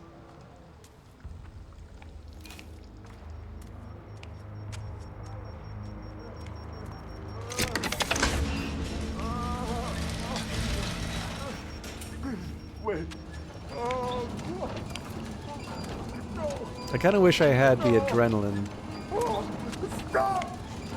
Stop it! Son of a bitch! So you can hear me getting tired. Alright, so we've got a doctor coming anyway. Oh, there's some adrenaline.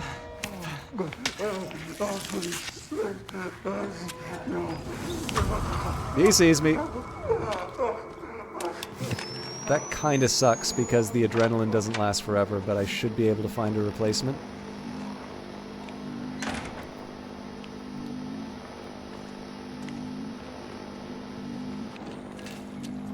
I'm gonna stick those glowing eyes out of your head.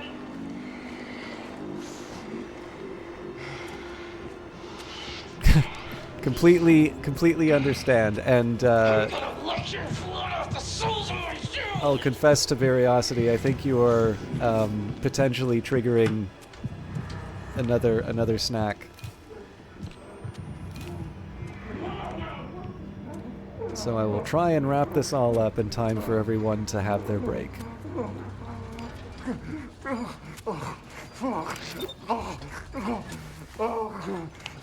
So, if any of you find it difficult to maybe get a little extra oomph for your morning run, I recommend just playing this song.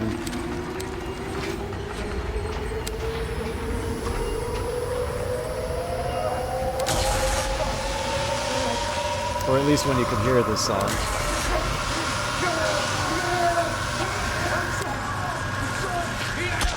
Oh, damn it, he got me. Got a little greedy there.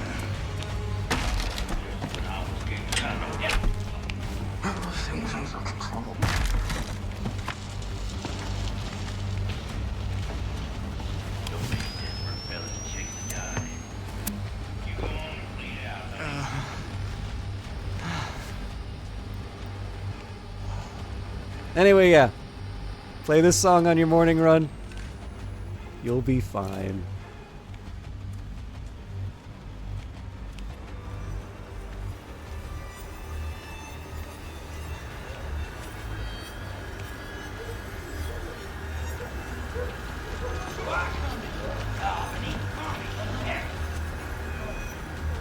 I should probably just try running.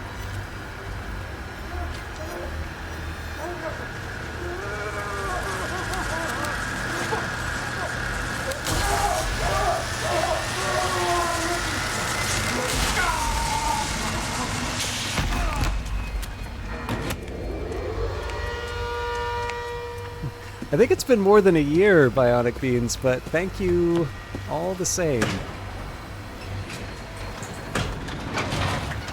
Okay, sounds good. We might be done when you're finished, but I'll try and filibuster. Is there any materials I can pick up?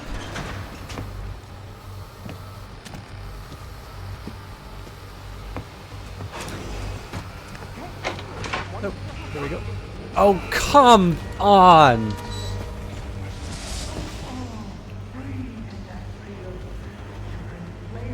Well, yeah, thank you very much, Bionic Beans. There's a little hat next to my name and everything. Appreciate it.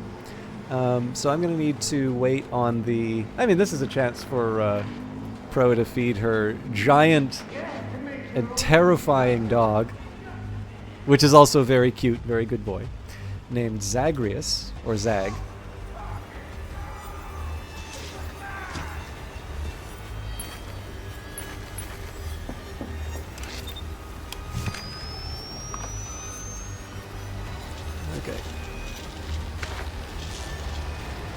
I have a plan. I do like the tantrum he's throwing over killing the snitch.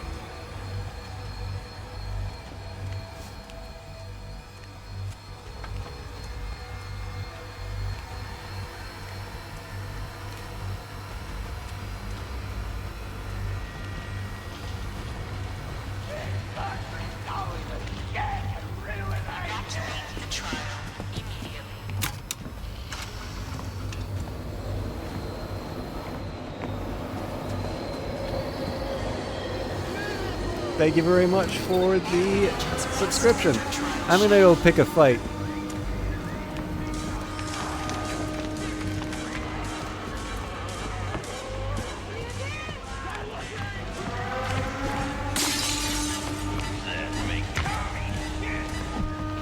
Did he just call me a commie shit?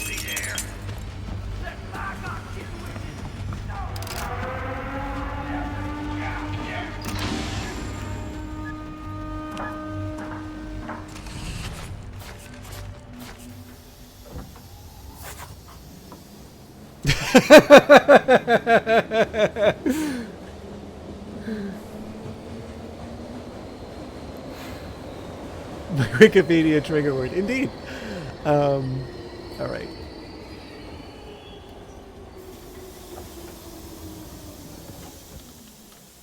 I know Tiber's gone, but I'm not just all about nice words. So I've done this before. I should have like one received damage. Shameful.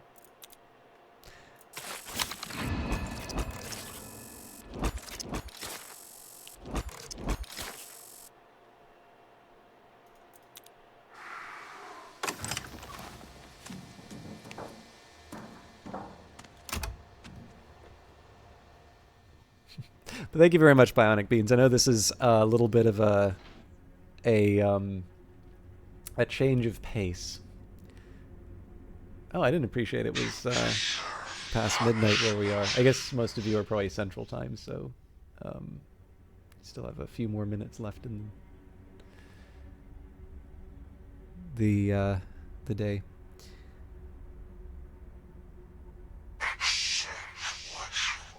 But yeah, change of pace. I am gonna do my best to make Old World work again.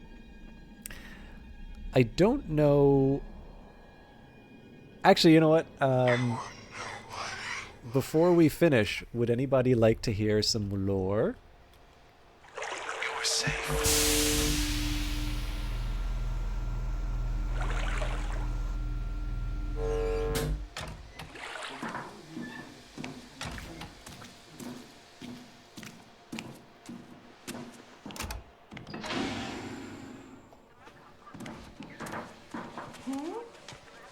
We'll try our best, won't we? Okay, help and revive teammates faster. Why would anyone pick that? Revitalize, fully restore health when revived to syringes or respawns in solo. Why would anyone pick that? Advanced regeneration, health regeneration initiates faster. Now that sounds like the kind of selfishness I can get behind. You may experience manic thoughts and taste burning metal. That's normal. Enjoy the therapy.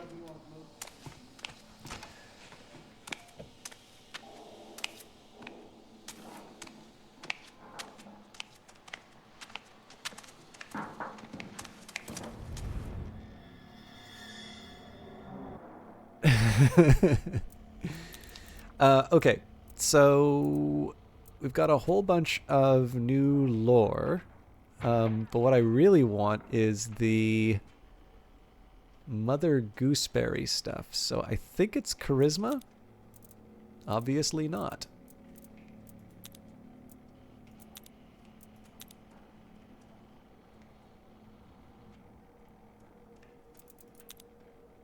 Oh, here we go. What is the background of Phyllis Futterman? This is the lovely lady with Dr. Futterman who has a drill in his mouth. Gooseberry at Holmesburg. Telex, A. Bradley, Avlanos, Sinalea facility? Sorry, I'm not American. I can't pronounce any of this. From Clyde Perry in Philadelphia, Pennsylvania. Gooseberry at Holmesburg. Secured interview with Phyllis Futterman at Holmesburg Prison north of Philadelphia. Subject near unrecognizable compared to archive photos and mugshot. Phyllis Futterman, along with a majority of inmates, has been subject to dermatological experiments under the supervision of Dr. Kligman, testing commercial products for redacted and redacted. Futterman's been exposed to carbonic acid, dioxin, and grafts of infected corpse flesh. Other inmates have gotten worse. Futterman's physical health remains remarkable, even if she looks like yesterday's guacamole. Interview lasted approximately 20 minutes. Gooseberry background, Murkoff Corp, inter-organizational letters only, Telex, A. Bradley to Clyde Perry. Gooseberry background continued. Brief background, précis on Phyllis Futterman, daughter of dentist Dr. A. Futterman of Philadelphia, mother out of the picture. Phyllis worked as her father's assistant from a young age, used puppets to distract adolescent patients during drilling and surgery. Young Phyllis's hobbies included taxidermy and musical theater. The Futtermans' popularity led to a locally broadcast TV program, the Mother Gooseberry Hour, on air as of 1951. Following Dr. Futterman's death, Phyllis suffers hysteria and disassociation. Dr. Futterman's corpse still has not been located. Tone of Mother Gooseberry Hour shifted. Adolescent audience conditioned through classical application of abuse and praise. Phyllis rated as highly charismatic. Adolescent audience becomes cult-like, engaging in immoral behavior, drug use, and other shenanigans leading to larceny and assault. Police raid TV studio in 1955 on charges of kidnapping and racketeering. Phyllis retreats to the puppetry tunnels beneath the set and uses drill to kill 2 police and injure 5 before being apprehended. Sentenced to life in prison at Holmesburg. The Raid on Futterland, transcribed from the records of A. Bradley Avelanos, Mother May I Murder, Philadelphia, Pennsylvania? 2 police are dead, half a dozen injured after a daring raid on the studio of disgraced children's variety show host Phyllis Futterman, known to her young fans as Mother Gooseberry. Charged with conspiracy to commit murder, kidnapping, and racketeering, Phyllis Futterman has for years now been using her television platform and mail-order dental drops business to hook a generation of children on narcotics, violence, theft, and quite possibly murder. Police Captain Stanley Hode described the so-called Futterland Studios as the most grotesque architectural perversion since H.H. Holmes' Chicago Murder Castle, adding the fact that this could exist under the so-called, continues Gooseberry Murders, page 4. Yes, Queen. Gooseberry interview, Murkoff Corp, inter-organizational letters only, A. Bradley Avelanos and Leah facility to Clyde Perry in Philadelphia, Pennsylvania. Continued interview with Phyllis Futterman reveals lucid and highly charismatic subject. 2 personalities on display. 1, Phyllis Futterman, alternating between television persona Mother Gooseberry, a childlike Phyllis Futterman, approximately age 14. Dr. A. Futterman, her deceased father, she's fashioned a hand puppet from scavenged cafeteria and workhouse scraps, showing a remarkable mechanical aptitude. The Dr. Futterman personality is abusive and violent, but he's funny, and I like him. Both personalities included lapses into lizard braid murderous rage monster. The Mother Gooseberry personality shows remarkable charisma, as noted. Despite her ragged appearance, she appears to have had carnal relations with at least 2 guards. Many of her fellow prisoners and staff have fallen under her sway. Phyllis expressed interest in self-improvement and scientific advancement, says she'd like a change of scenery. Phyllis Futterman, highly recommended for trials in Project Lathe. And yes, Mother Gooseberry fucks.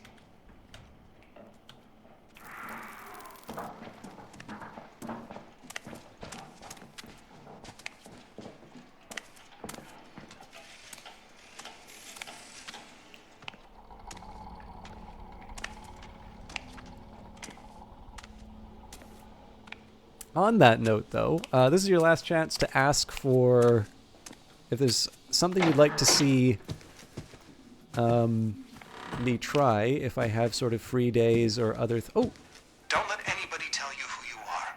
You're nobody's child. Nobody gets to tell you what to do. Be free.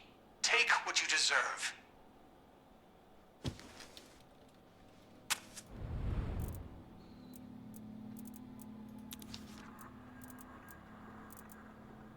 More good Mother Gooseberry.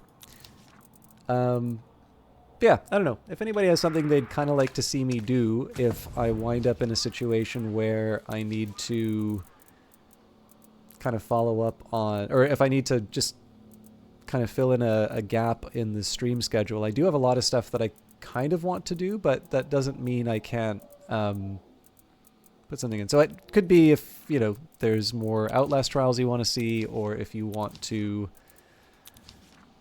I don't know, see me do... I think I teased that I could maybe try, what was it, Bolt Gun or Gladius or something like that. I am open to suggestion, and part of that's just because I did say a little bit earlier, like, I do analysis for so much stuff in my day-to-day life, and it's something I enjoy doing. So at some point I would kind of like to spend some time thinking a bit about what the stream can do, and whether I have maybe an opportunity to try and find a niche that I've been ignoring. And most of all, because of course I was spending my time thanking Bionic Beans and all of you for hanging out. Obviously, the fact that you're all hanging out at this time, it's something I don't want to take for granted. So if I can do something to make it more enjoyable for the people who are already watching, I'll try and follow up on that. Anyways, I will be back on Wednesday for more Phantom Brigade. That might be the last Phantom Brigade stream for a little bit while we try some of the other Brace Yourself games, probably Cobalt Core and Godless. It might be the other way around in terms of orders, though. Friday we'll be back to Cyberpunk, and again, in terms of Monday, if I can't get the game working, I'll probably change it up, and I don't know, maybe I'll do Age of Wonders or something else, but I will try and find something. So this is one of the reasons why I'm asking what people would kind of like to see. But on top of all of that, thank you everybody for the subs, the gift subs, I know Ellen Ripley, you gave a gift to Pandora Carp. Prosciutto Fist, again, I am a very big fan, and I'm glad that you get a chance to hear me say nice things about your stream when I'm not, being a complete pain in the neck. And I don't know, all of you, thank you for hanging out and making a fairly rough stream for me very enjoyable. So, see, I need to do first-person shooters now so I can keep calling fire whenever something happens. I'm trying to find who I should host. Let's host Vesper Fortune. It also occurred to me that I need to, actually, let me make sure Vesper's not wrapping up. Nope, he's there. Yeah, Vesper Fortune is a VTuber. I think he calls himself a Bat of Fortune. Currently playing Little Goody Two Shoes. I think he recommended it the last stream, actually. But anyways, for those of you that like cinematic turn-based mech combat, Phantom Brigade. Sorry, I was thanking everybody for your subs and resubs. So Bionic Beans, Ellen Ripley, thank you very much for gifting the sub. I feel there was another sub which I am neglecting, and I feel terrible about it. And then, of course, all of the generous raids. We've got Night 97, Tiberiosity, Prosciutto Fist, and I'm sure I'm forgetting another one of those as well. But I'm scrambled. Anyways, have a good night, everybody. Please enjoy Vesper Fortune stream.